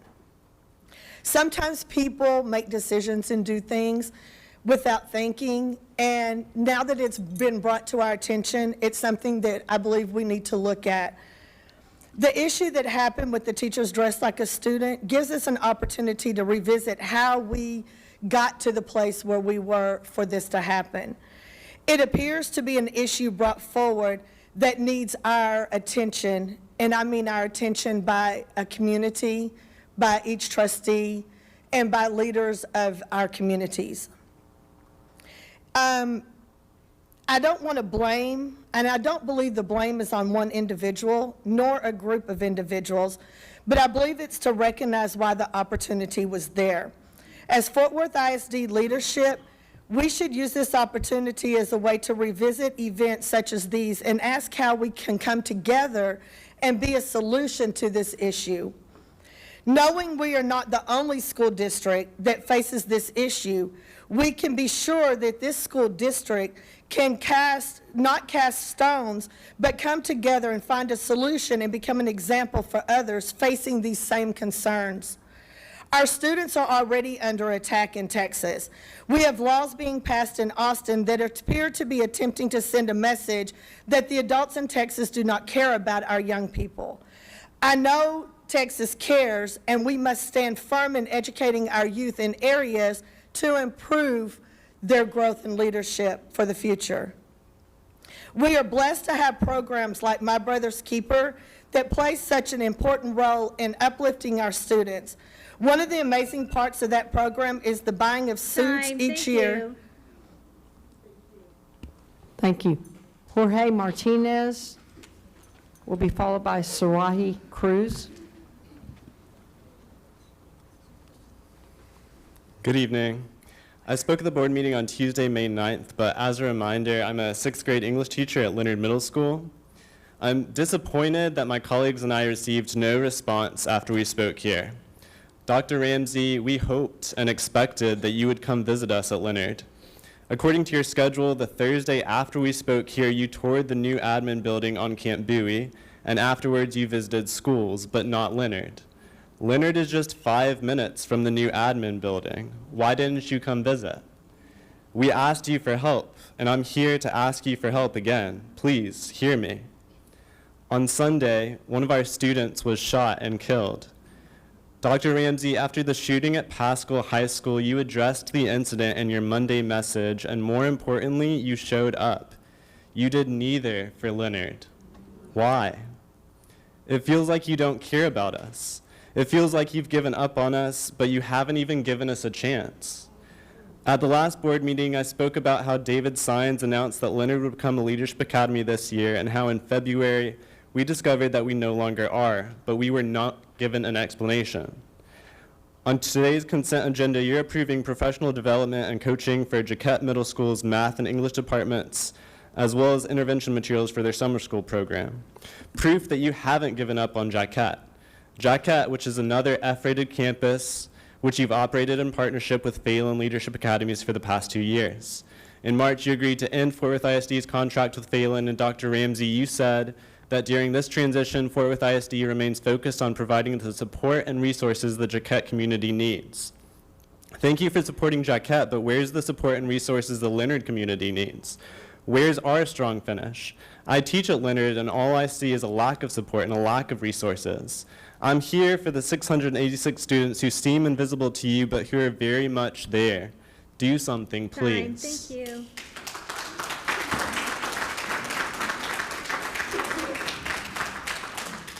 Ms. Cruz will be followed by Keisha Brazil. Dr. Ramsey, my name is Sarai Cruz, and I'm a 6th grade math teacher at Leonard Middle School. In June 2021, I walked the halls of Leonard Middle School, walking past cockroaches and spider webs. The atmosphere was heavy. Fueled by our love for students and vision from Sarah Brown, known as Sarah Gillespie to many, we joined the fight to turn an F-rated campus into a garden. It was not the opportunity to furnish my own classroom or paint my own walls, the great technology, or the orange Promethean boards from 2006. My plastic walls, no windows, and on most days, no air conditioning, that brought 30+ new teachers to Leonard Middle School. It has been the love for students and the vision for Mrs. Brown that has kept us at Leonard. Fort ISD and David Sines made empty-hearted promises to the Leonard community. I spent time writing all of Mr. Sines' unfulfilled promises, but mentioning them would exceed my time limit. Mr. Sines, the 30+ new teachers hired by our principal do not know your name, and they have never seen your face as Chief of Innovation. Most of us are proud of the work and heart we have given Leonard, and I want to ask you, Mr. Sines, can you say the same? Would you feel comfortable sending your own children to a school that you manage? In February, our campus was notified we would no longer be a leadership academy, and the vision had changed. Our only vision for Leonard is success, and we do not understand how that could be any different than yours. Despite our pleads, you have all remained silent. We wrote, we spoke, and we asked for you, Dr. Ramsey, to visit our campus. And maybe if you would have seen what we see every day. You would have seen the treasure at Leonard Middle School. You would have seen the brave and resilient and curious kids that we have all fallen in love with. And you would have known that Leonard students are worth fighting for. Thank you.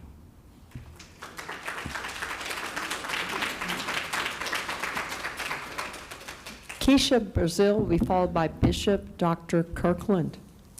Good evening to superintendent and to trustees, and I'm not a new face to some of you, but I would, before I begin, like for everybody that's here on behalf of Howard Robinson, staff, student, or parent, to please stand, because everybody is not speaking, but we're here in support, and I want them to be recognized.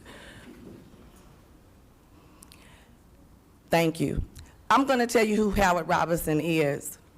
I'm coming to you as a proud Dunbar Wildcat alumni, so I'm a product of Fort Worth ISD. But I am advocating on behalf of the students at O.D. Wyatt High School.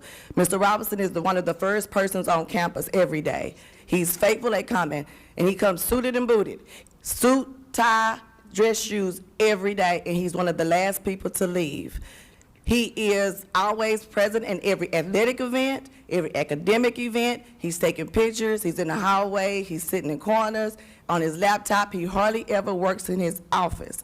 So him not being present on campus is being felt greatly by the people who you are so concerned about their outcomes. And not just their academic outcomes, but their socio and emotional learning as well. And they have been highly affected because the class that's graduating at this time it's a class that he came in with. So this is the only principal that they know. And they have not been told anything other than their perception is he's gone because something that a counselor did that caused him to be gone. And so that's the perception. It may not be true, but there's the perception if they don't know anything else. So their senior year is being marred by activity that adults have done that's costing them their experience as seniors. So I admonish you to ride with Mr. Robinson and pass on Ms. Pisano because she has a track record. She didn't just end up by default here. She was planted here, and she needs to be gone from Fort Worth ISD because of the people that we represent who are minorities. Thank you.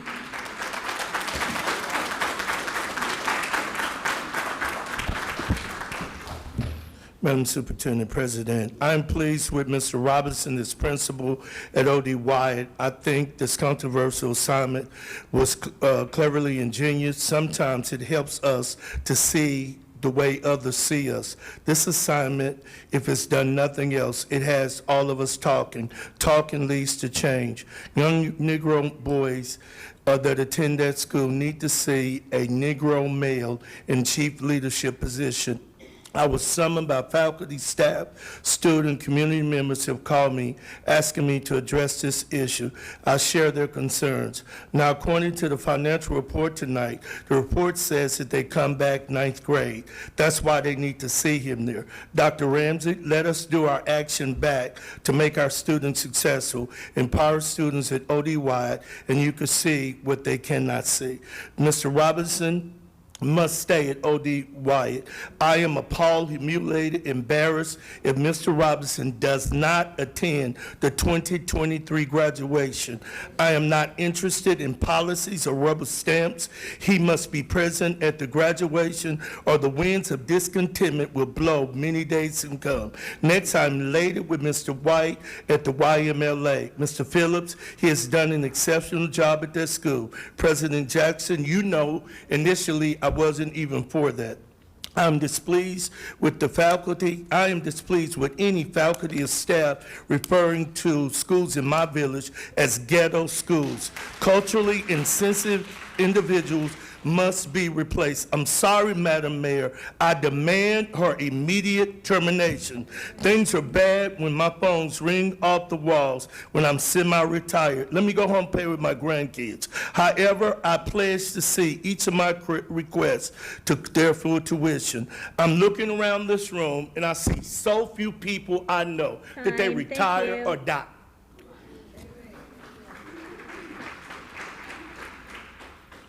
Mike C. will be followed by David Martinez.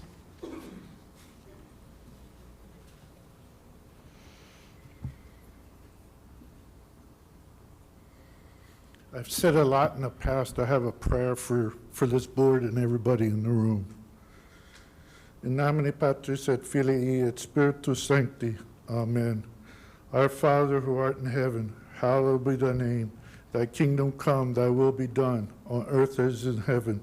Give us this day our daily bread, and forgive us for our trespasses, as we forgive those that trespass against us, and not lead us into temptation, but deliver us from evil.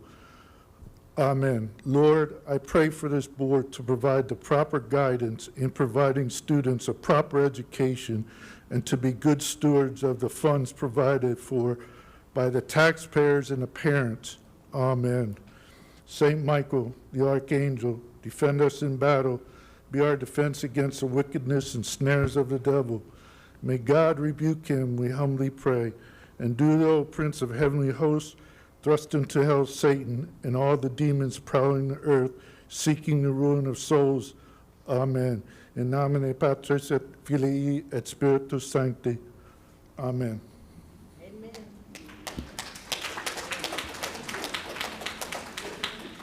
David Martinez will be followed by Jason Pena.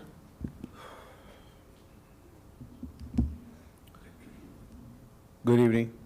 I came today to speak to the board about the project that's being done over there on McCart off of Seminary, the Baptist Seminary, lots and everything being bought by the city, and them putting new housing there near the school. I'm against it. I understand that there's a housing crisis that has need to be done, but I don't agree with it being right there by our schools. I don't care if it's schools in West Side, schools in North Side, especially schools in South Side in my backyard. So, and I understand everybody's going to say, well, this is a noble cause that we're trying to help people like that, but there's nothing more noble than protecting our children. So, that being said, I think we could come up with a better solution of housing and everything in that neighborhood, especially in Rosemont, because right now we are, I guess, this District 9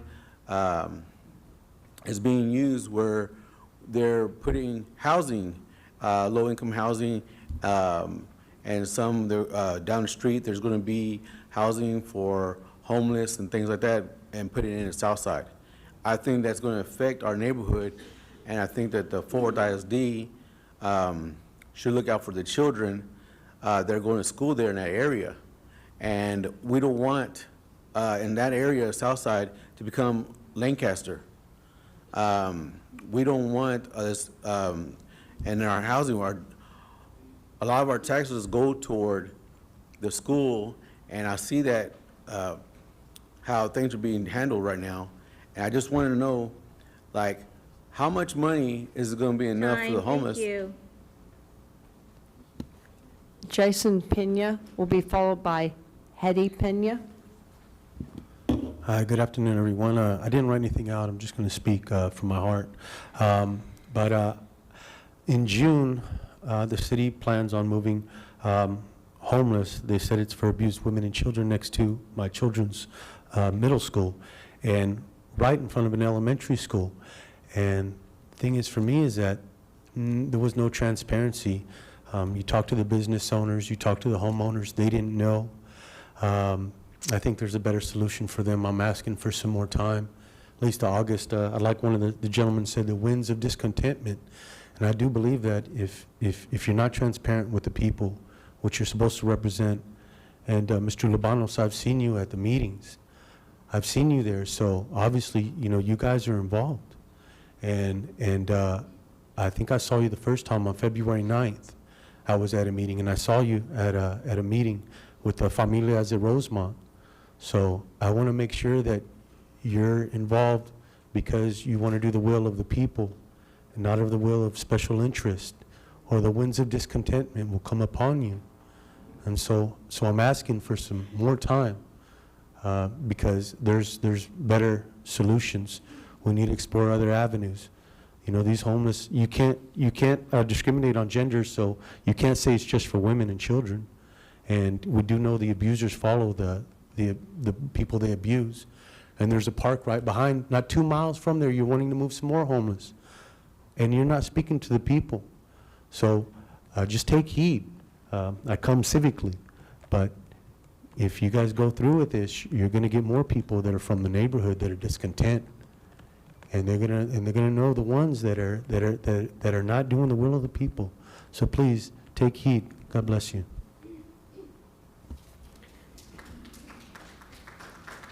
Ms. Pena will be followed by Kendra Braxton. Hello, my name is Hetty Benya. I am a mother of 2 children in the Fort Worth ISD School District. They are currently attending Applied Learning Academy. I recently found out that the city of Fort Worth, along with some nonprofits, is planning to purchase some housing right next to my children's school and also right across the street from ISD Contreras Elementary. From what I understand, the city has had talks with the principals of both of these schools, and only the principal of ISD Contreras decided to have a public meeting to let the parents ask questions about the project. And so when I went to that meeting, it was discovered or explained to us that the project or the property was intended for homeless in general, and then from the observation that the property is right next to schools, they're saying that they're going to move domestic violence, people escaping domestic violence. But I asked the nonprofit specifically, hey, are you going to allow people who have drug dependencies, who have mental illness? And they said yes, that technically they would not disqualify them from that. And this is immediately across the street from both Applied Learning Academy and ISD Contreras. And as a parent, that is concerning to me for my children's safety. I'm concerned that they're not going to be able to walk, to home. I'm afraid that they're going to be approached by people just right outside the courtyard where they're playing. I'm concerned that they're going to be given access to drugs that they might not otherwise, have access to, especially if those people are on the premises or right next door offering those things, because with the homeless population, violent crime is prevalent, drug dependency is prevalent. I'm not against the program, I'm against the location of it. I really hope that as the Fort Worth ISD school board, you'll have some kind of hopefully, connection with the city. I'm assuming you do. You work hand in hand most likely. So if you would just, maybe tell them that's not the place, because I've talked to other parents, and they're not going to have their kids go there if that's the case. Thank you. Kendra Braxton will be followed by Todd Daniel. Good evening. As an alumnus, community stakeholder, and a parent of an OD-wide student, I am deeply saddened and concerned about the turn of events that happened after May 10th, with the counselor making the derogatory statement in reference to our school being in the ghetto. A fun fact that I want to share is that this school in the ghetto has produced educators, NFL players, entrepreneurs, doctors, nurses, people who take care of us. My parents have retired in this community called the ghetto. So this is very, very offensive to people like me who serve this community. For Fort Worth ISD, I do have a few questions. How many of you have been to ODY's campus? What is being investigated? Have you even addressed this offensive statement? Why would the principal be held accountable for a statement made by another? Dress code. What is the actual expectation when you've allowed attendance to be more important? Where's the transparency and accountability? Most important, Mr. Robinson needs to be reinstated at this school. My son, his peers, our kids, we need him. Thank you. Todd Daniel will be followed by Meredith Bowman. Good evening. Here we are again. Same old thing. You've got an agenda that is a mile long, and the administration's going to wear you out with awards and all these things and public comments. And there's 354 pages of agenda stuff that you should be digging in on. Tonight, you're supposed to approve, and they want you to unanimously approve it, about $51 million. About $51 million tonight they want you to say yes to. First things first, one of the agenda items I don't like is, why is board policy being pushed out from the administration to the board? It should be the other way around. The board sets its policy, not Mrs. Ramsey and Ms. Molinar, okay? You guys pay money to TASB for guidance on this stuff. You can make your own policy. Next, 21 elementary schools are getting amplified curriculum to the tune of about $685,000. And shipping and handling on 3 separate invoices for $217,820. I could buy my own 18-wheeler, and I could drive to New York City, and I could drive back and deliver all those workbooks to 21 elementary schools in this town. I could ship a 40-foot truck from Mexico City, loaded full of stuff for $6,500 to DFW anywhere I want to. I could ship for $217,000. I could ship 30 containers to Japan or almost anywhere in the world. What is going on? Who's benefiting? And it's not the kids, obviously. Another problem I have is this literacy conference that we did last year. It's $15,000 more this year. The district's going to pay about $57,000. Taxpayers are on the hook for $53,000, and TCU's making $18,000 out of the deal. Thank you. Partner. And Meredith Bowman will be followed by Donna Collins.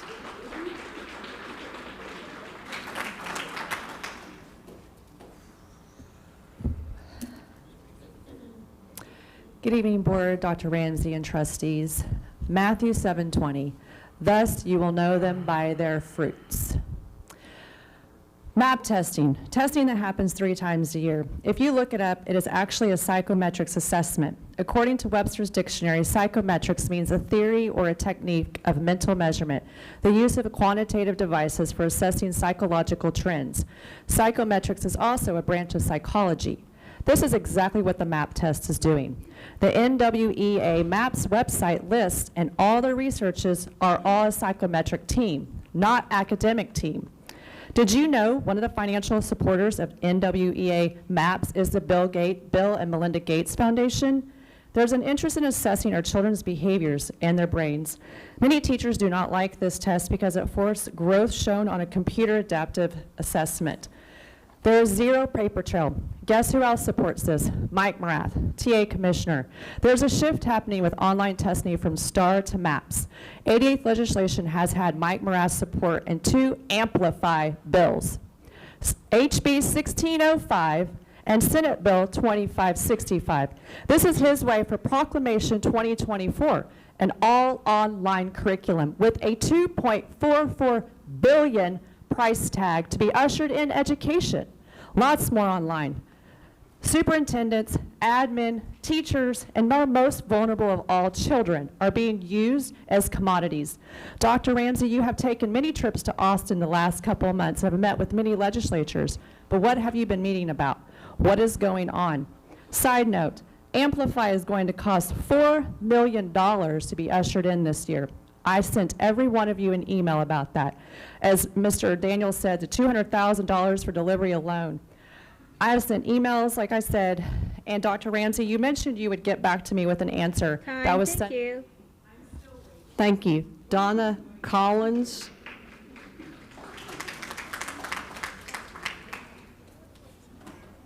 And Donna Collins will be followed by Kenya Alu.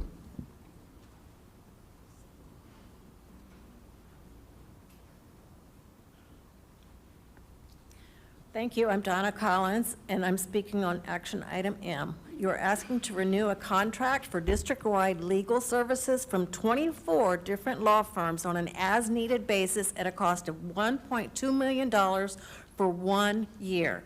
I'm asking you to pull this action item from the agenda tonight because the majority of you have accepted generous campaign donations from at least one, and for most of you, several of the law firms listed on this proposal. At least one of these firms has been a bit sloppy in that they funneled donations through a PAC or maybe 2 PACs, but the mailing address for both the law firms and the PACs are exactly the same. Or in some cases, individual attorneys who work for these firms have also, in addition to the firms, made donations for many of your campaigns. Or the law firms have made in-kind donations and pay for y'all to host fancy fundraising parties. This is all information each of you have provided as required by law and is available for anyone to verify on the FWISD website. This is not the first time you've considered something absolutely reeking of pay-to-play, and I cannot tell you what a disappointment it is to see the administration bring yet another request like this to the board. As a community, we've witnessed former board trustees accuse all but our 2022 elected trustees of engaging in these sorts of shenanigans, and those were his words, for literally years. When will it stop? Texas has no shortage of attorneys, and all of you clearly have no problem getting people and organizations and corporations to donate to your campaigns.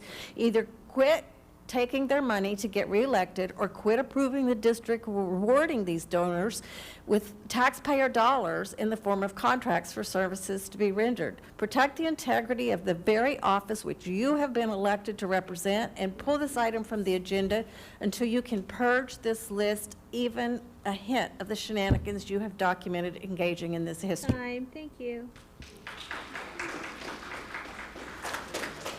Kenya Alu will be followed by Terry Miles. Good evening. My name's Kenya Alu. I'm here representing very concerned parents. We were alerted to the issue of Amplify. Amplify has been used in Fort Worth ISD, and we've not seen an improvement in reading levels. And while the argument is that the reading levels are the way they are because of COVID, when you compare the reading levels from other schools who also had COVID, because we all did, who don't use Amplify, they're doing better than we are. All of you received that data in your email, even though some responded with asking for the data, which was disingenuous because you had the data. Holly Plemons sent it to you. And I don't understand why it's hard to look at something, see it isn't working, and go back to what worked decades ago. It's time to stop putting your head in the sand, and it's all about the money trails and everything, and it's kind of gross, and I think we're fed up. Think about our kids, teach them to read, just stop playing the games. We're all over it, I think, pretty much. So thank you. And also, since I have 45 seconds left, I just want to say that I don't know if you guys are zoning out, not listening to us, or every single week, like if you're just like in a zone where we're talking, you're not hearing what we're saying. But this is important. And you guys ran for these offices, so you're here because this is where you want to be. And we come out, you know, when our families are home, and I know you do too, but you ran for this office. So we take time out and we come here and talk, and I think that, you know, listening would be good. And the way we know you're listening is by you taking action.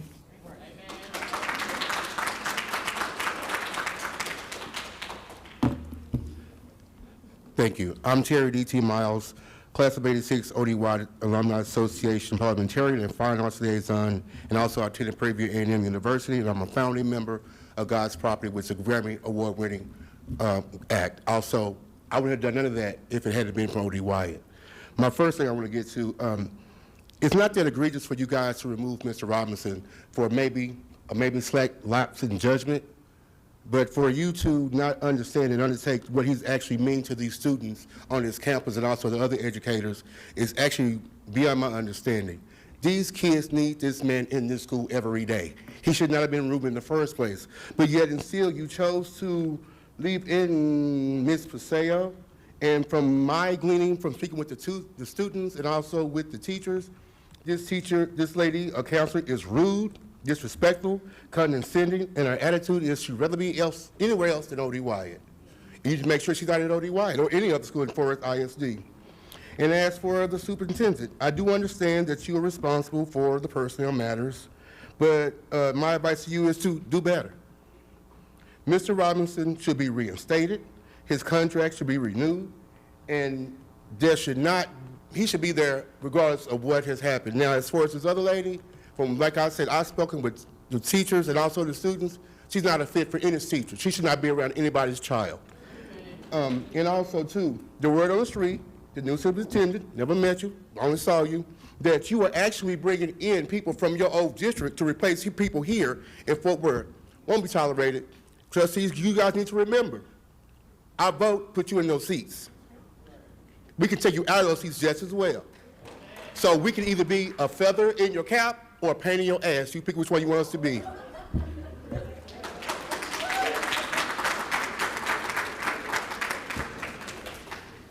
Our final two speakers are Jonathan Morrison, who will be followed by Amy Super. Ms. Super?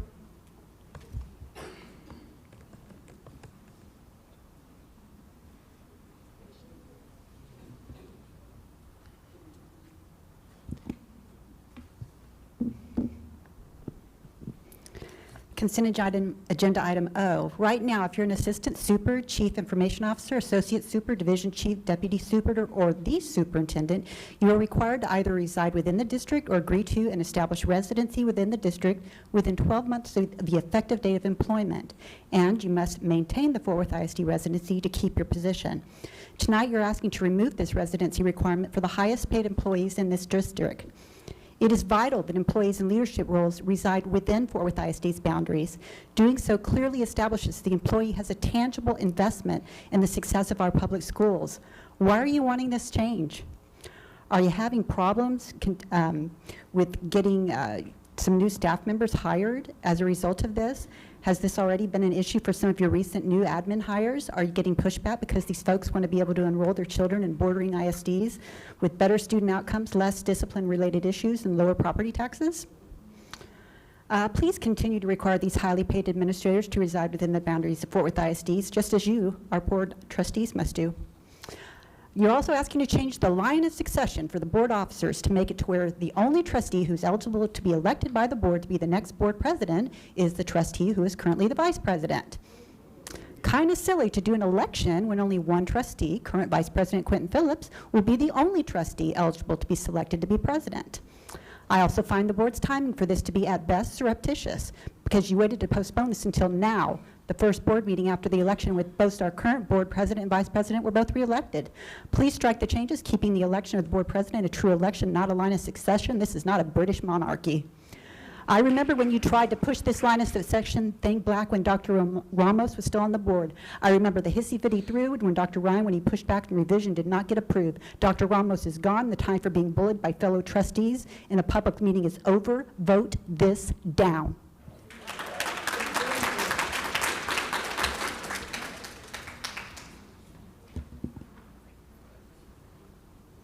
Thank you for sharing your thoughts this evening. We'll move on to discussion of consent agenda items. As board president, I'm making the following statement in accordance with board policy BBFA local. This is a reminder to each board member of the legal conflict of interest requirements and disclosure requirements you may have for matters under consideration on the agenda for this meeting. If required by law, board members shall recuse themselves for all discussion and shall abstain from voting on any matter pertaining to such a disclosure. Are there any questions or comments concerning consent agenda items? Trustee Evans will be followed by Trustee Rodriguez, who will be followed by Trustee Bridges. And if you'd like to wait just a sec till everybody leaves. Sure.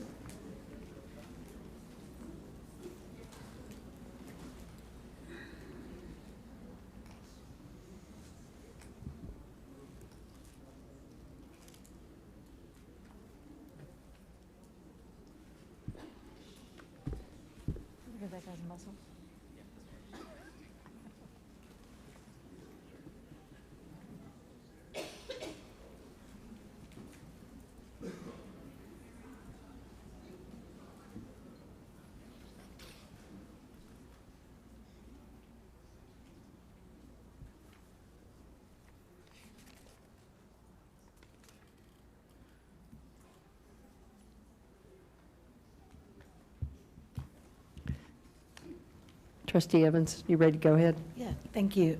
For O, approximately how many staff would we be talking about here that this new proposed policy would affect?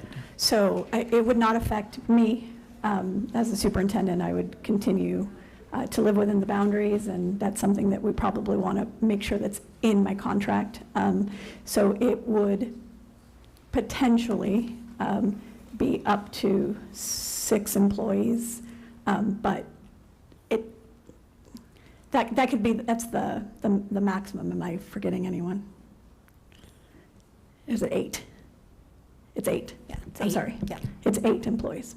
Okay, so there's 8 employees that fall within positions now that fall under that. They're required to live within the bounds of Fort Worth ISD, and the proposal is not. Is there a concern I have, especially since this is high level, is, you know, I understand like Castleberry ISD, that's 10 minutes from here or something, you know, but what if they're do we have like a commuting restriction? I just hate to see our highest leaders who are working 10, 12 hours a day then have this commute, whereas under the old policy, they're here, they're local, so that's a concern of mine. And then I do have a concern about the economic impact on the city. It is only 8. I thought it was more, so that doesn't concern me as much, knowing it's a small number, but.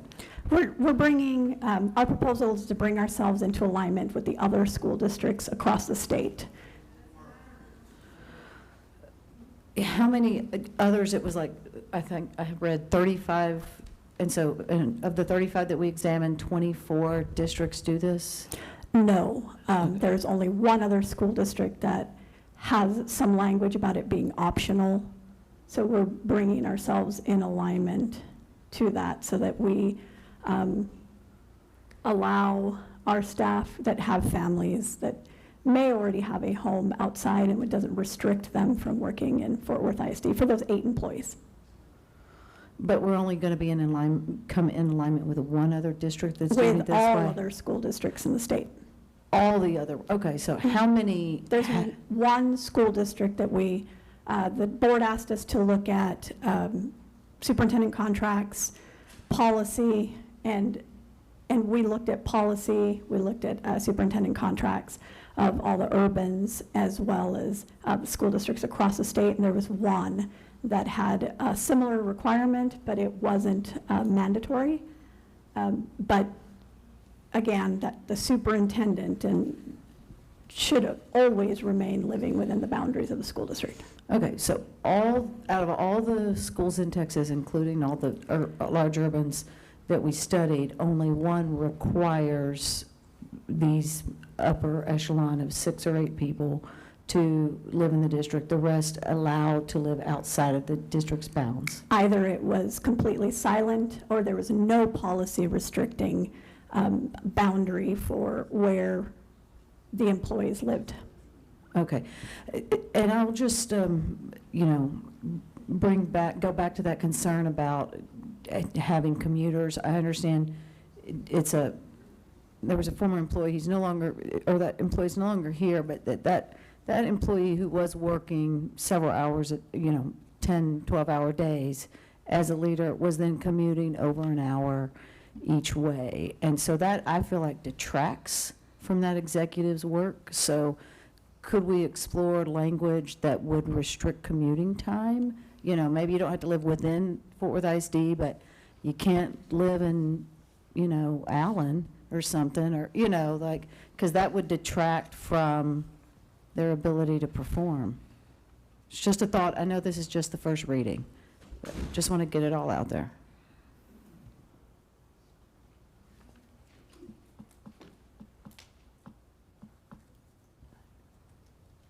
Trustee Rodriguez?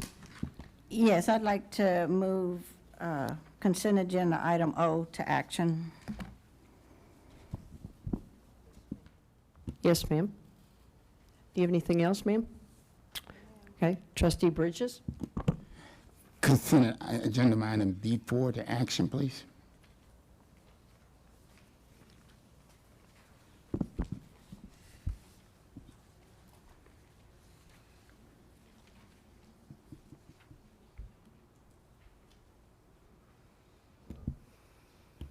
Trustee Bridges, B4, approve purchase of high-quality instructional materials and professional learning for elementary literacy cohort 1, correct? Correct. Okay, thank you, sir. Anything else? No. Okay, Trustee Dar. Due to my employment with the Education Service Center Region 11, I will be abstaining from consent agenda item I. Thank you. Trustee Ryan. Well, I have a point of order question for council that has to do with item O, and I know we moved it to action agenda, but is it, we had a meeting, there were 2 trustees at the meeting. It's my fault that I wasn't at the meeting that put us out of maybe having a quorum there. I don't know if a quorum is, since we got 4 people on that, is it 2 or is it 3? And so that's what I want to check.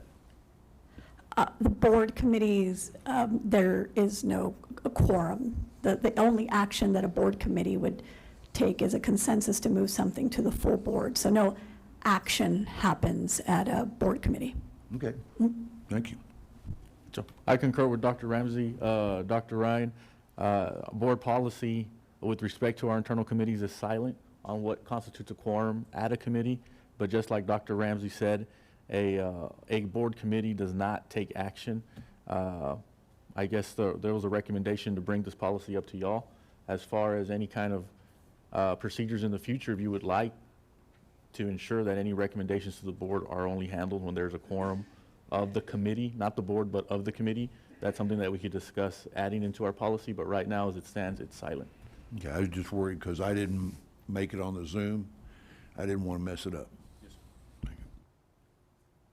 Trustee Bridges? You're still lit up over there. Oh, I'm sorry. You're unlit. Any other questions for the consent agenda?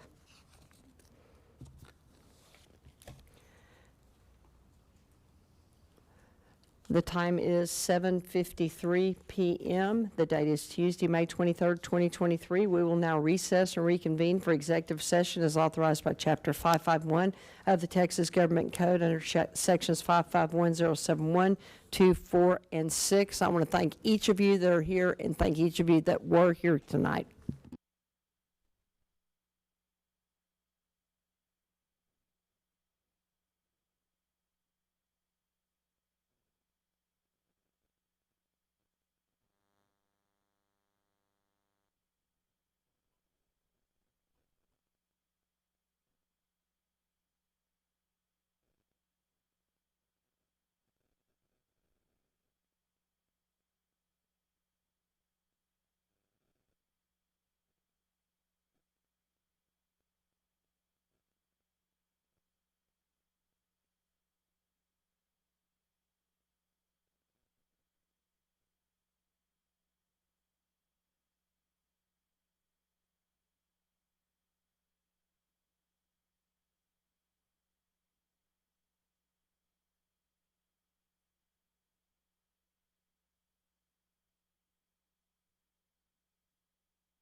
In accordance with the Open Meetings Law, the board opened the meeting at 5:33 PM with a quorum present, recessed and reconvened in open session, adjourned regular session, convened executive session, adjourned executive session, and now reconvened open session at 10:03 PM with a quorum present.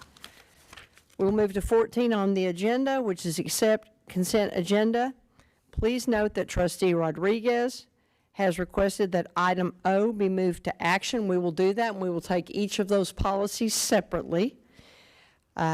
Trustee Wallace Bridges has requested that B4 be moved to action, and we will do that as well. And let's all remember that Trustee Dar is recusing herself from item I. Correct, Trustee Dar? Item I?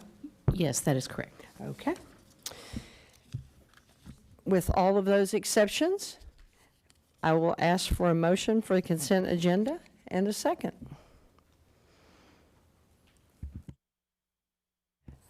Moved by Trustee Luébanos, seconded by Trustee Phillips. Any discussion? Seeing, hearing none, we can move to voting when the computers catch up with the humans, and they have.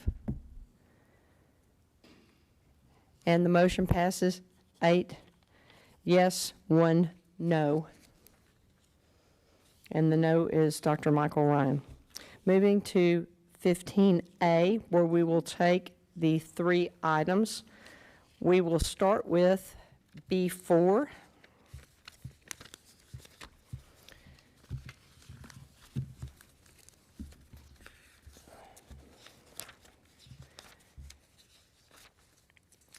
B4 is approved purchase of high-quality instructional materials and professional learning for elementary literacy cohort 1. I need a motion, please.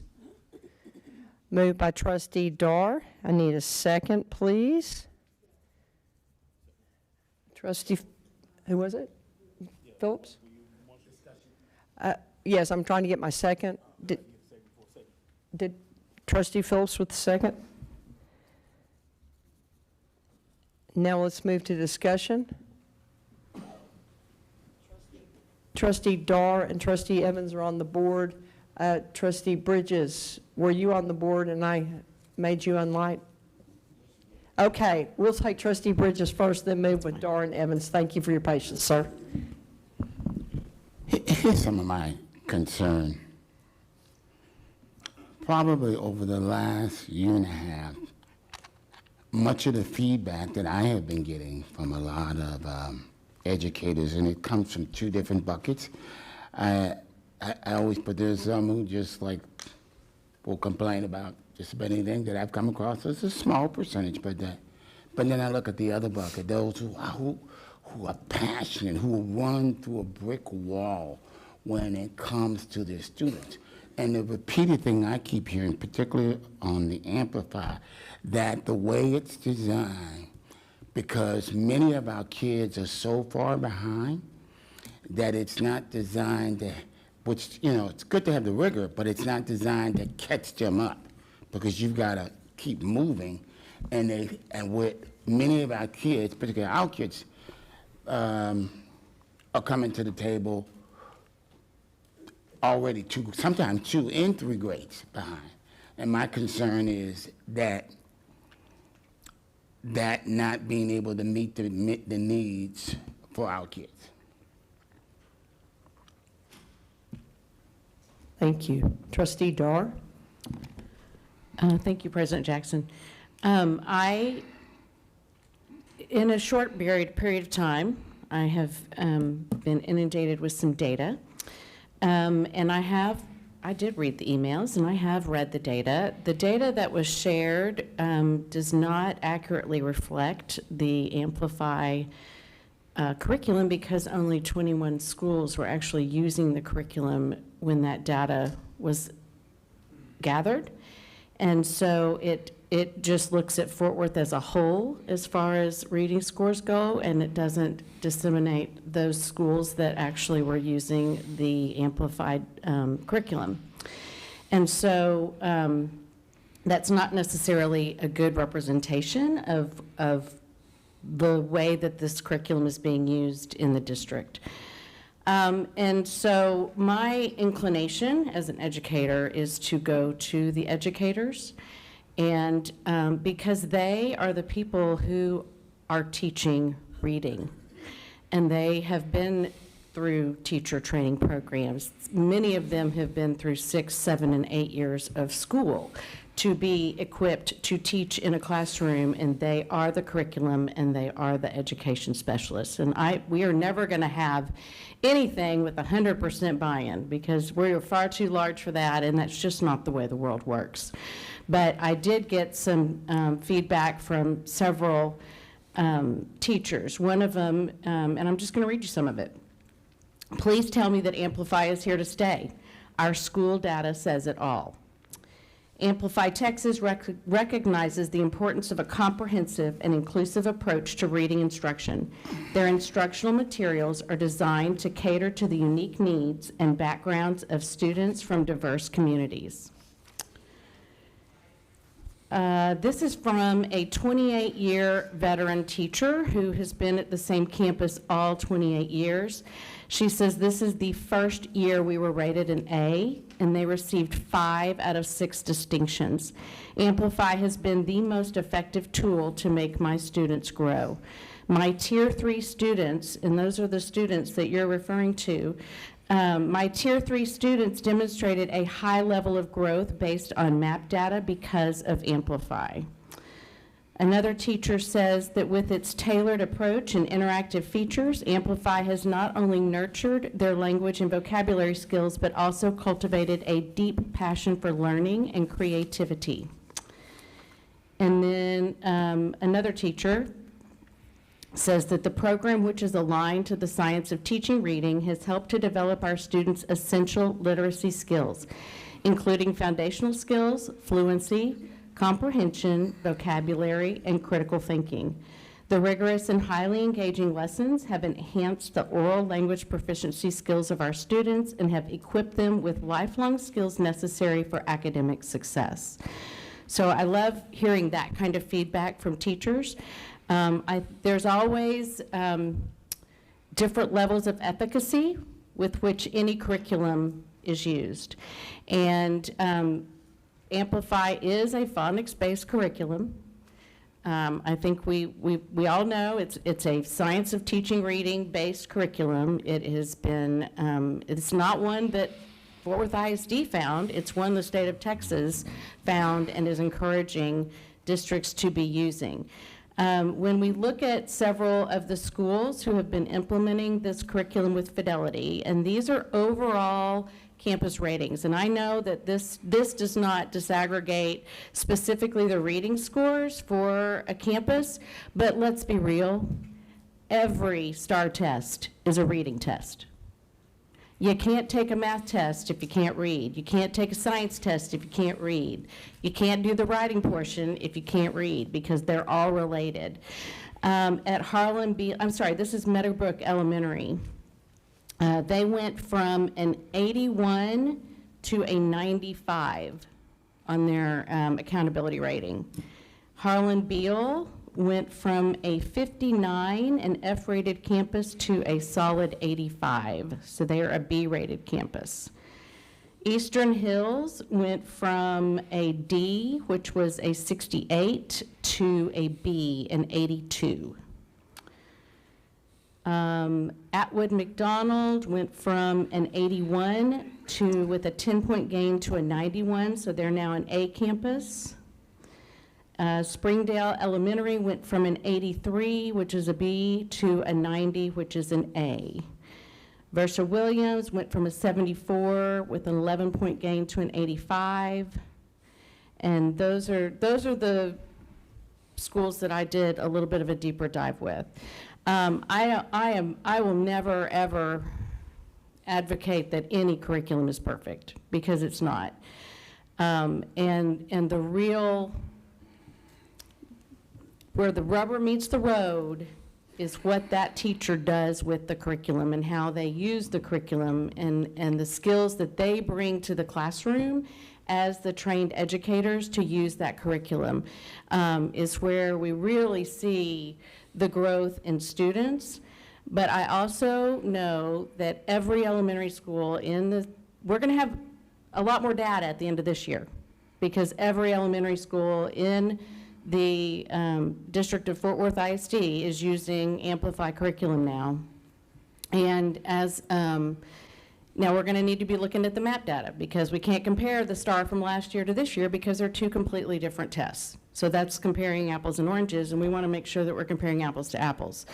But we're going to have more data at the end of this year. I've been getting texts from principals and comments from principals that are like, oh my gosh, I cannot believe that my kids have made this much growth. And what concerns me more than anything, though, is that we cannot keep, we've got to stick with something. We cannot keep changing. We cannot do the flip-flopping. And we cannot expect teachers to acclimate to a new curriculum every 2 years and expect good results. It just doesn't work that way. And so that's probably more than anybody ever wanted to hear me say about this, but I'm not necessarily passionate about the Amplify curriculum. I'm passionate about student literacy. And we're seeing results. And I'm passionate about not complicating teachers' lives by continuing to bring in the next great thing every 2 years, because that's not a good way to do school. So for that reason, I am voting in support of this particular agenda item. Thank you, Trustee Dar. Trustee Evans. Yes, thank you for all that, Ann or Trustee Dar. And I actually had a question about some of those schools that we saw the increase on. So we were provided information with 6 schools that saw an increase in rating, but there were 21 schools in cohort 1. So what about the other 15 schools? Did we see an increase in their reading levels as well in cohort 1? So the particular question that we were asked is, were about the 6 schools, because those, I think, were the schools that there maybe was testimony. I don't really know that piece. Yesterday was the closing of the NWA MAP end-of-year window, so we'll have information to share with our trustees. We just don't, it just closed yesterday, so we don't have it for today.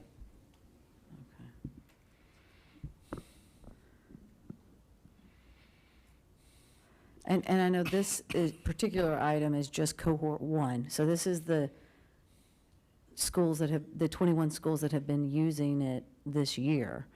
So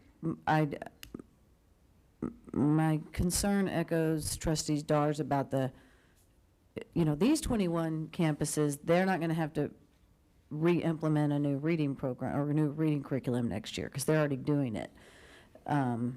I know that's another agenda item down the road, or later for the meeting, but I wish we could. For clarity, yeah. cohort 1, it's their 2nd year implementing this year. Okay. The rest of the district has already, so we're completing year 1 at the rest of the elementary schools. Okay, thank you for that clarification for next year then. That being said, though, as we come out of the pandemic and we're doing all this, learning recovery and all this stuff and making gains and growth, I just want to make sure that we're getting the academic return on investment from this curriculum if we renew both cohorts. So that information on those 6 schools is very helpful. I just wish we had, there was concrete evidence in front of us now to show that the other 15 also increased in their reading scores. And we can get that information for the board. And so just clarify, so the cohort 1, this was year 2 of implementation. All elementary schools implemented year 1 this year. And revenue source, no general fund. That it is split funded between ESSER and then the dollars that we receive from the state for the high-quality instructional materials, it is one of the high-quality instructional materials that are eligible for those additional dollars.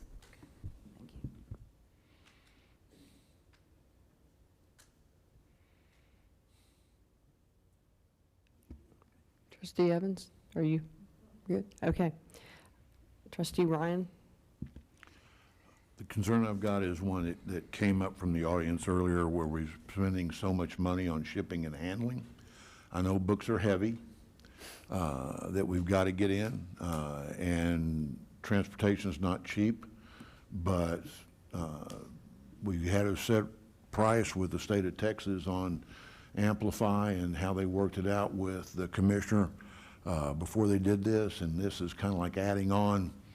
We're just going to get extra money, and I can't go with $200,000 in shipping and handling. And to clarify that while I'm not dismissing, I hear exactly what you're saying, it's a little bit more than shipping and handling. So we have, in addition to the amount of schools we have, it doesn't come to us, so there's a lot of manpower because it is shipped to us by school, by grade level. And so we would not have the bandwidth if all of those materials for every single elementary school arrived K through 5. We wouldn't have the bandwidth to take all of that, then get it repackaged by school and ship out in time for school to start. So it's a little bit more than just the cost of shipping and handling. It really gets down to packaged individually for school that makes it a little more, sometimes it's the labor cost. Trustee Luebanos. Thank you. Is Amplify also in Spanish? Yes, sir. And what kind of support are we providing our students who are ELS students with Amplify? So I've been in dual language classrooms seeing the teacher has access to the materials, and I've seen them within their dual language kind of time allotment use both Spanish and English. So it has the supports, the academic vocabulary supports built in. And Amplify, the way it's built around what's called universal design for learning, which makes sure that it's accessible to all students. And within Amplify, there is the ability to differentiate. So every single teacher can take Amplify, and depending on where the student is, so what reading level, specific needs all the way down to task and skill, they can provide some additional supports for our students. So that's built in, and that's, I think, a piece in our district when we talk about professional development. You know, this year, when I arrived that last week of September, there were schools just getting, and that wasn't the fault of the school district, but our teachers need to have the time to understand how they can better implement by knowing how it works inside and out, which is why we want to give them the professional development. So they'll better have tools for differentiation that will help with a reader on grade level, expand above grade level, below grade level, student with special needs, and an English learner. And when are we providing that professional development? This summer, before schools, or during the school year? I think it's ongoing. There's some this summer, there's some throughout the year. On the time, job embedded training is what we have to move to instead of the one-off. You come one time, you learn some information, because none of us process that way. Mm-hmm. So we need to continue that and have it be continuous. Thank you. Mm-hmm. Trustee Dar? 2 questions that I forgot to ask. One, this is purely a K-5 curriculum. We're not using this in 6th grade. Is that correct? Correct. Okay. And this also identifies on the agenda that it is being funded with special revenue. Can you clarify as to what that special revenue is? Sure. It is a braided funding between ESSER dollars and the high quality instructional materials grant dollar amount. So the high-quality instructional materials grant, it's a grant. All grants have exceptional parameters around them. Is it tied to the Amplify curriculum, that grant? It is one of the curriculums that the state has provided as one of our high-quality instructional materials that the state can use. Okay, that we can use that funding for? Yes. Okay. Yes, ma'am. All right, thank you. Just like to make a quick statement that the schools that Trustee Dar read are some of the District 2 schools that have children from the homeless sector, children that are high mobility, children that are very behind. And because this was implemented with fidelity, thanks to the executive director and the principals and the excellent educators on those campuses, we saw the numbers that she read. And I just want to say thank you to those individuals. On that, I'm sorry, Trustee Martinez. I just wanted to echo some of the things that Trustee Dar said, but when I received some emails about it, I sought out feedback from teachers and administrators in District 9, and overall heard some really positive things about it. One, that, you know, it's systematic, that it cross-references other subjects, that students are able to make connections on various subjects, and also on the ease of use for new teachers and the scripts that are available and just the progress that they're seeing in the classroom. Overall, I heard many positive things from teachers and administrators, but it also heard the need for professional development was something that I heard, and it sounds like that's exactly what we're going to be providing. So I just wanted to add that in addition to the feedback that Trustee Dar shared. Thank you, and thanks to each of you. We are on 15 action items removed from consent agenda. We are on B4. I have a motion from Trustee Dar, second from Trustee Phillips. No more discussion. Let's please move to voting.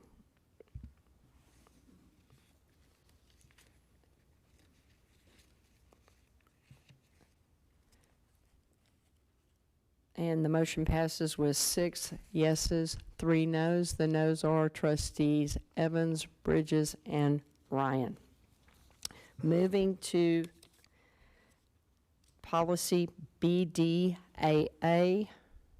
which is BDAA local revised verbiage assists in updating and outlining board officer elections. Do I have a motion?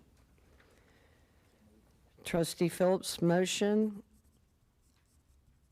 Do I have a second? I have a second from Trustee Evans. Any discussion? Trustee Evans? Yeah, I'd just like to mention, this was brought, I guess, a little over a year ago, I think. But it had the same succession path, if you will, just for continuity and training and leadership purposes. But the one that came before us a year ago had 2-year terms, not 1-year terms. And so I just want to clarify that that is the difference. Am I correct in that, Trustee Phillips? Yes, well, we have to vote it in every year anyway, as far as for board officers. So the recommendation is that they will seek that second term in order for continuity purposes, but it's not something that we could mandate within the policy rules too. All right, thanks. Thank you. Trustee Dar? Yes, thank you, President Jackson. I am maintaining my consistency as far as where I stand on this policy, and that is that this board has the potential to be a different board every 2 years, and I will not vote to encumber future boards with a selection that I may make in this moment, that I want each board to have the opportunity to choose their leadership, and so I will not be supporting this policy. Trustee Bridges? I will go back to the same thing I said a year ago. My concern about the succession plan is that I think leadership is based on what's happening at the moment, and in terms of what the situation may call for, and having as a board, that we determine what's happening at that moment, not the assumption because we're in the succession plan, that should be next up, because I know at the end of the day, we still gotta vote for it. And I personally like having a discussion among us in reference to that, and then as I voted a year ago, I mean, my thoughts on it a year ago, nothing has changed, so I'm not in favor of it. Thank you. Trustee Phillips? Thank you, President Jackson. Yes, there were a few amended we amended some of the language, and the language that was amended within that was at the behest of Trustee Dar. So we did upgrade the language that you were requesting. Look, colleagues, we can vote this down if that's what y'all want to do. We voted it down a year ago. Bottom line is this: when I got on this board and to this very day, if I asked how do we select board officers, I get no answer or 9 different answers.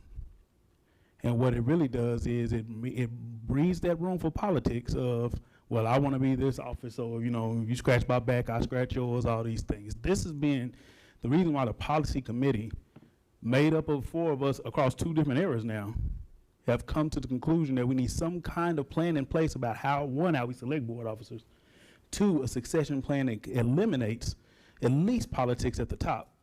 Well, like you scratch my back, I scratch yours, or you my friend, and that's why you get to be board president. This is what this is helping to eliminate. If we know that the slate that comes in the next time, it ain't about what board position I get. We get selected as a board together as far as who's going to be in what position and all those things. But if we are able to understand the slate coming in, is the succession that's going to be in place, and in any election that someone is not reelected, there's a contingency plan to be able to fully continue on with what that plan looks like. It is not encumbering future boards, because future boards can have a policy committee and say, you know what, this policy doesn't seem to be working for us. We can implement a new policy now, which is what we're attempting to do in some ways, right? So all of the concerns that I'm hearing, at least on surface level, are really not concerns at all. And if we vote this down again, like we did a year ago, we're going into a new board election cycle where we're going to select board officers again. And I ask any of y'all, how do we select board officers? And if somebody can give me a good answer, great. But right now, we don't have a plan on how we select board officers, other than I might have to just call, hey, Camille, you think you might want to vote for me president? Cool, I got you then, girl. That ain't the way this is supposed to work. So we're trying to put something in place to eliminate all those things so we don't have those problems. And then hopefully future boards can say, oh, I know how Fort Worth ISD actually put people in place for leadership, right? And there's a way to be able to do that. So that's why I'm voting for it. If we vote it down, we vote it down. And then when the time comes, when runoff election is done, we'll vote for board officers and we'll see how it goes again. Thank you, President Jackson. Thank you. Motion moved by Trustee Phillips, seconded by Trustee Evans. Wallace, is your mic? Thank you. No more discussion. Let's move to voting, please.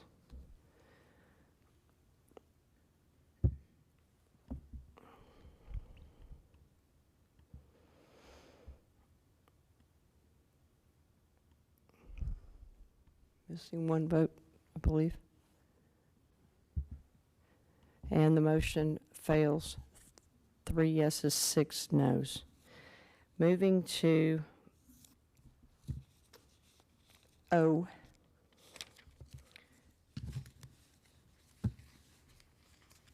Is that correct?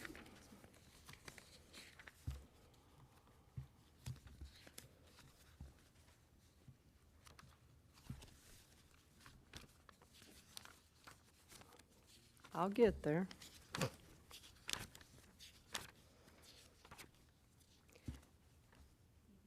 We have completed both of those, so we'll move to the next. So second policy was we did BDAA, and, oh yes, now we have to do DB local. That's exactly right, and I knew that was true. DB local, which I have right here, just 1 second. I can pull it up.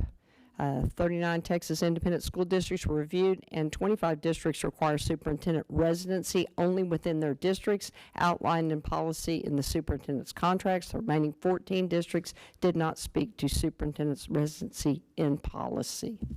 Do I have a motion? I'll move on this one. Can I have a second? Thank you, Trustee Phillips. Any discussion? Trustee Bridges. I'm gonna figure this mic thing out for today, is that? You're fine. This is kind of an area that I've evolved in a little bit. Because I think it's important that the people that we identify as leaders be a part of this community. Because it sends a powerful message to others on the outside that their belief in this community, their belief in what we do here in Fort Worth. And that has been the feedback that I've heard from people in the community. So I'm going to sway against this. Trustee Phillips. Thank you, President Jackson, and definitely understand that sentiment, Brother Bridges, believe me. Mine is the exact opposite, but mine is the opposite from personal experience. I have a family member that works in Grand Prairie ISD. I have a family member that works in Mansfield ISD. I have a family member that works in Lake Worth ISD, who all reside in Fort Worth. They're brilliant educators, and by doing this, what they're saying is no matter how brilliant they are, they can never rise to the ranks of certain positions within those school districts, even if they're the most qualified, even if they're the most tenured, even if they're the best person for those jobs. So we see that other urbans and other districts around us don't have this in place for those purposes, right? Particularly where we live. We live in Tarrant County with 41 municipalities in it. So if someone lives in Saginaw, they can't ever become an executive director or a chief because they, you know what I mean? Like, so that's why I would be voting for us to be able to make sure that we're giving the best people the job. I'm Fort Worth through and through. And yes, I absolutely prefer for folks to live in Fort Worth and be a part of Fort Worth. But if we have qualified people who want to work here, if we have qualified people that work here and want to be able to move up but can't because we have this restriction on it, I think that we're doing a detriment to what we should be doing for kids. This has been a tough one for me as well. I believe that people that are the highest paid in this district should pay taxes here. They also should want to have their children in our schools. If they're making the Kool-Aid, then I want their kids to drink the Kool-Aid along with ours. Maybe that's a bad example.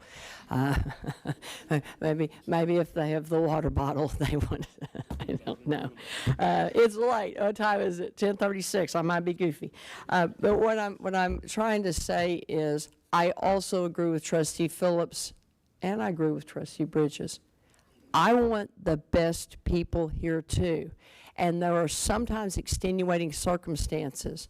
I am going to trust in and hold our superintendent accountable that she encourages this leadership staff to want to live here.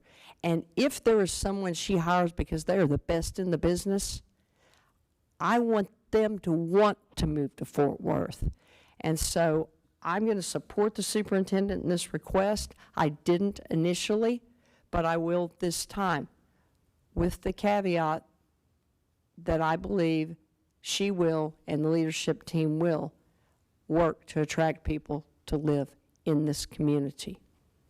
I also want to make sure our children have the best people in the best positions. Any other discussion? Let's move to voting.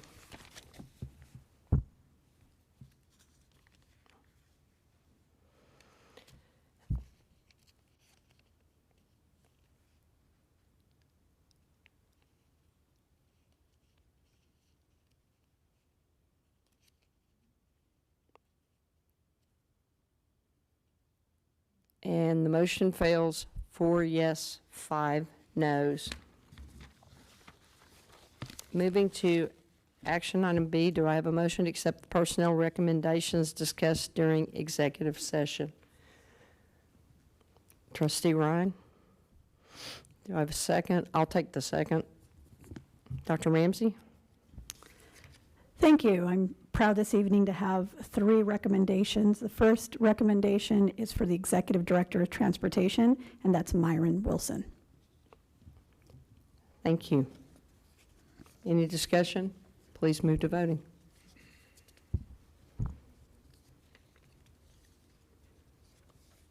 And the motion passes unanimously.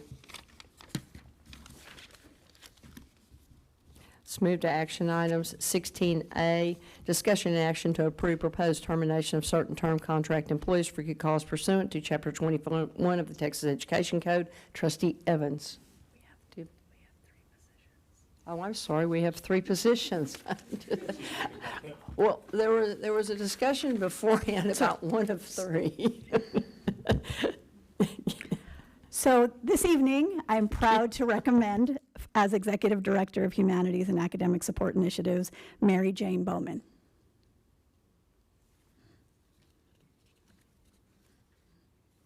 Okay, we have to vote on that one now? Yes. All right, there we go. Ready to vote?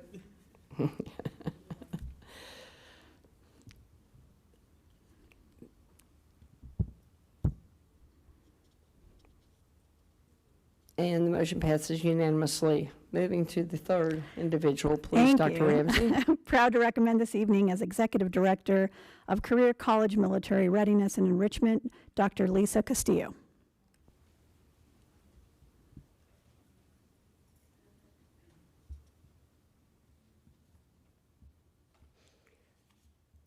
The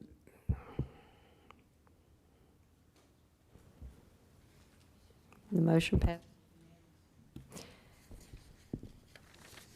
Okay, moving to 16. Madam Board President, just for Yes. the record, the The first motion. First motion carried the 3. Yes. And we kind of set that precedent at the last meeting when you weren't here, and we took 6 separately. Awesome. Just to clarify. Just to clarify, thank you. Yes, I had a little paucity there, too. 16A, Trustee Evans, do you have a motion? I do. I move to approve the proposed termination of certain term contract employees for good cause pursuant to Chapter 21 of the Texas Education Code as discussed in executive session. Do I have a second? Trustee Ryan, any discussion? Seeing and hearing none, let's move to voting, please. And the motion passes unanimously. 16B is not necessary, nor is 16C. We will move to 16D, discussion and action to approve termination of Shanique Dory's term contract for good cause pursuant to Chapter 21 of the Texas Education Code. Trustee Phillips, do you have a motion, sir? Yes, President Jackson. I move to approve the termination of Shanique Dory's term contract for good cause pursuant to Chapter 21 of the Texas Education Code. Do I have a second? Trustee Ryan? Any discussion? Let's move to voting, please.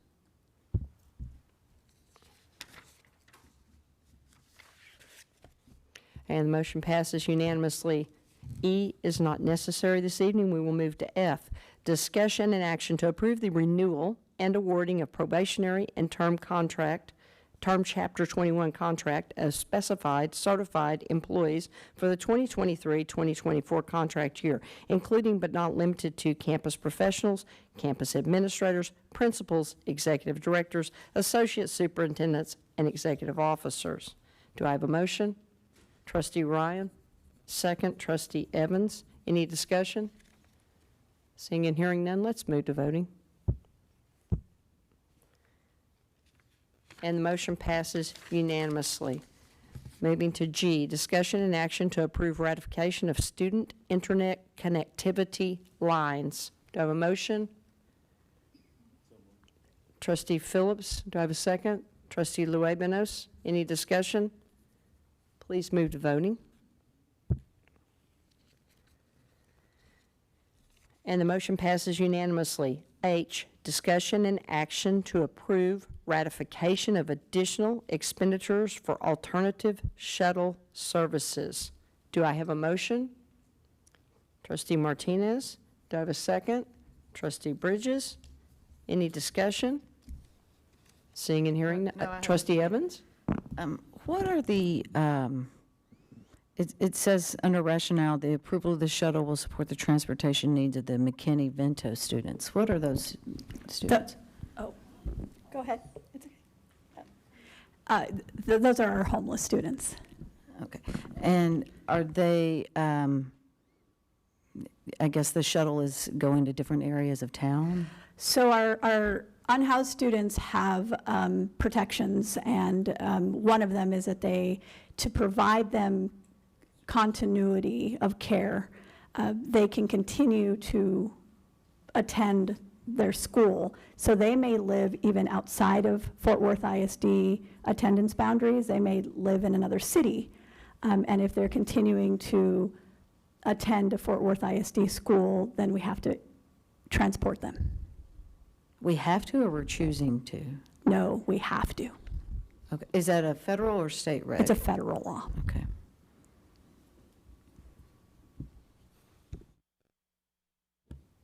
And as a person in my day job that works with quite a few of these students, it's a beautiful thing to be able to leave them in their home school. It's just so important. Any other discussion? Let's move to voting. And the motion passes unanimously. I, discussion and action to approve purchase of school supplies for elementary schools for students enrolled for the 2023-2024 school year. I'd love to make this motion because I am asked this question every day. Can I have a second? Trustee Bridges? Any discussion?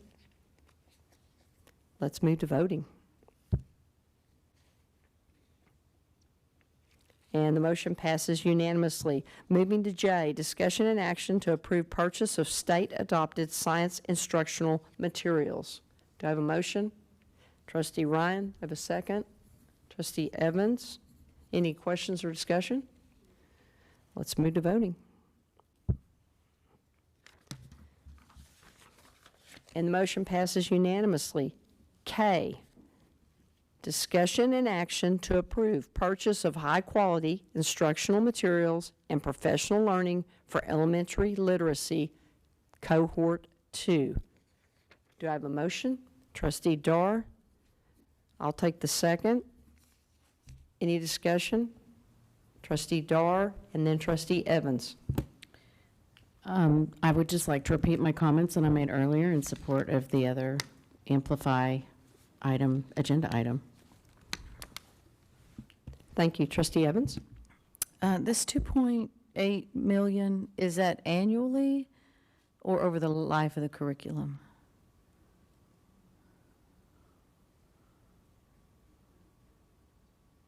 Sorry, I was getting to the item.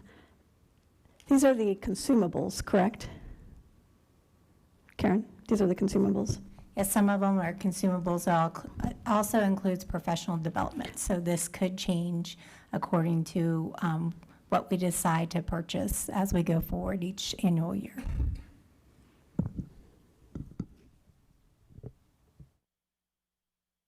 May I follow up on your question, Trustee Evans? So that could change in more expenditures or less, depending upon what we end up using, which is working for our students in our district. That is correct. And of course, as we enhance our professional development and differentiate that, it could be where we have our own trainers or trainers and would not need to purchase some of those services as well. That's great, and thank you all for already thinking forward. Seeing no other questions or discussions, let's move to voting. And the motion passes with 6 yeses and 3 noes, and the noes for the record are Trustees Evans, Bridges, and Ryan. L, discussion and action to approve renewal of food service management company contract for the 2023-2024 school year. Do I have a motion? Trustee Dar, can I have a second? Trustee Ryan, thank you. Any discussion? Seeing and hearing none, let's move. Can I ask a question? Yep, Trustee Dar, sure. This too is paid for out of funding that is specific to provide food for children. Is that correct? That is correct. The funding source is food service fund. Okay, thank you.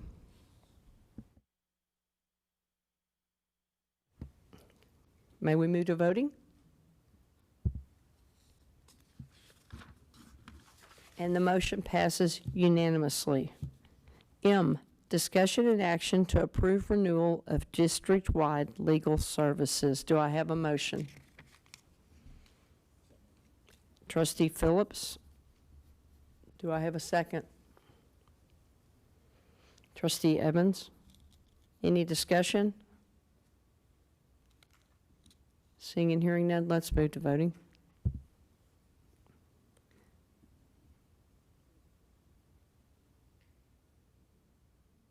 And the motion passes 8 yes, 1 no. No is Dr. Ryan. Moving to N, discussion and action to approve authorization to enter into a contract with a general contractor for construction services for the Trimble Tech High School renovations betterment project, competitive sealed proposals, CSP number 19-004, in conjunction with the 2017 Capital Improvement Program. Moved by Trustee Ryan, and I bet I have a second to my right from Trustee Martinez. Any discussion? Seeing and hearing none, let's move to voting.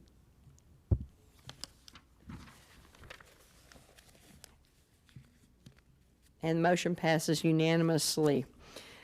O, discussion and action to approve authorization to enter into a contract with the general contractor for construction services for the Amon Carter Riverside High School betterment renovations project, competitive seal proposal 19004, in conjunction with the 2017 Capital Improvement Program. I have a motion from Trustee Martinez and a second from Trustee Evans. Any questions or discussion? Let's move to voting.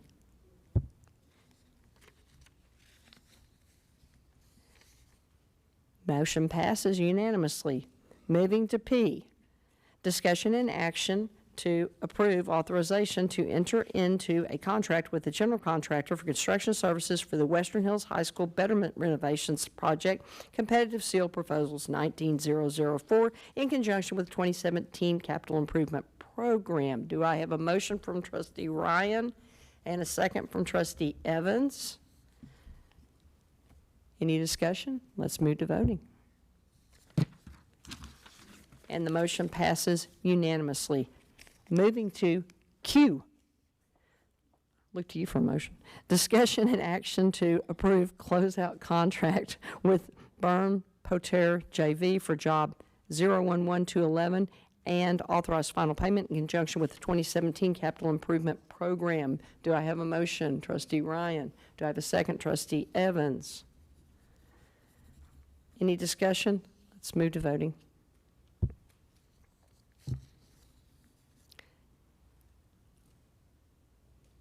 And the motion passes unanimously. Moving to R, discussion and action to approve video boards and sports marketing contract for Central Athletic Sites. I'll take the motion. Do I have a second? Trustee Dar, any discussion? Seeing and hearing none, let's move to voting. And the motion passes unanimously. Moving to S, discussion and action to approve nomination for Texas Association of School Boards Board of Directors, Regional 11, Position B. Trustee Evans, would you like to make the nomination? Yes, I move that we nominate Q for this. And I would love to second that. Any discussion? I'd like to say he's done a great job and represented us well, and I'd like to say thank you because it takes time away from this town and from your family. And I know that you always thank your family, but I think we need to thank you for doing the same. Trustee Dorr? We may also need to thank his family, too. I'm just saying. I think you're right. For the sake of clarity, in this agenda item, Region 11 is a geographical area. It is not my employer. It is not ESC. Region 11, it is a geographical area. Therefore, there is no conflict of interest for me. Okay, then we'll all move to voting. And we send Trustee Phillips back again for another round with 9 votes, unanimous. We have our 17 comments by board members. Madam Board President, if you can indulge me a little bit so Yep. I can sleep at night. Yes. On item 16A, can we redo that? Sure. It's probably fine the way it was, but let's just tie a bow on it. And if it's okay with the board, I would advise the board that it propose the termination of Felipe Ramirez as recommended by the superintendent. Trustee Evans, you have that? I Okay. do. We're moving back, for the record, to 16A to make sure that we correctly Okay. move. I move to approve the proposed termination of a certain term contract employee Felipe Ramirez for good cause pursuant to Chapter 21 of the Texas Education Code as discussed in executive session. And Felipe Ramirez.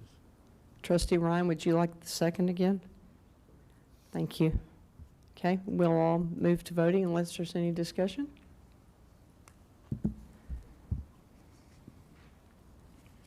And the motion passes unanimously. Thank you. Thank you, sir. President Jackson? Yes, just Dr. Rodriguez.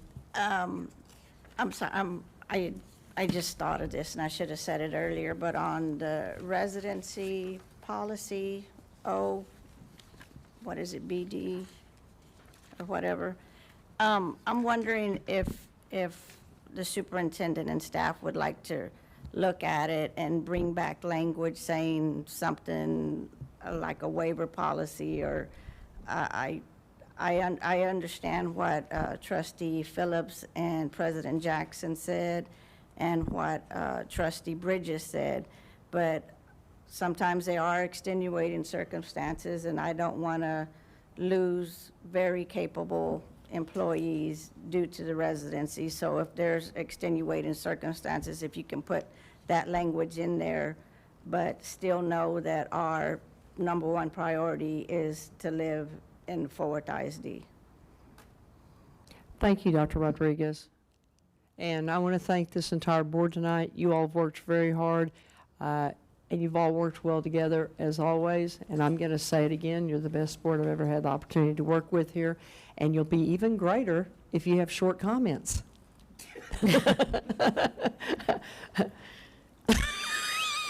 I'm watching you. I only have one comment, and it's short, and it'll make you happy. Trustee Dar. I want to give a quick shout out to the Alice Carlson Applied Learning Academy. ALA, that's right. Alice Carlson Applied Learning Academy. Their PTA took $5,000 of their earned money.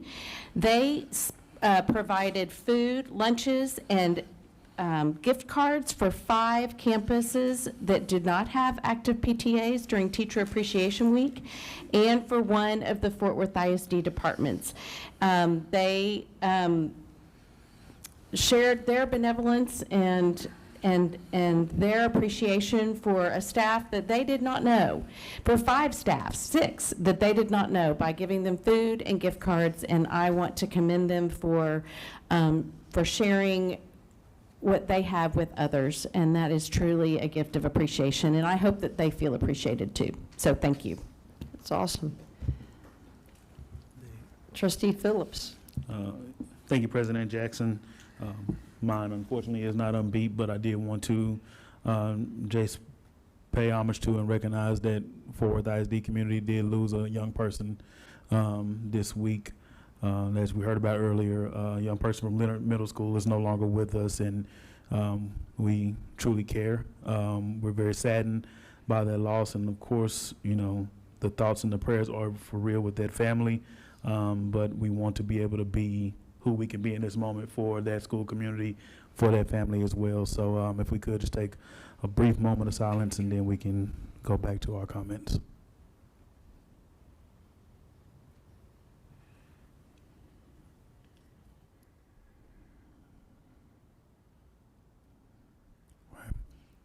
Thank you, President Jackson. Thank you, Board. Thank you, Trustee Phillips. Trustee Bridges. I want to give a huge shout out to O.D. Wyatt this week and their seniors' decision day. I thought it was incredibly awesome that the parade that they did around the school and the staff who cheered them on as the students walked through there with their cards on the decision which schools they were going to. And too often we hear a lot of noise. That's not the reality of what's happening inside there. And to look at the smiles on those young people's faces, we lined up on the hallways and the staff who were cheering them on and stuff. I mean, you couldn't have given me $1 million and I felt better.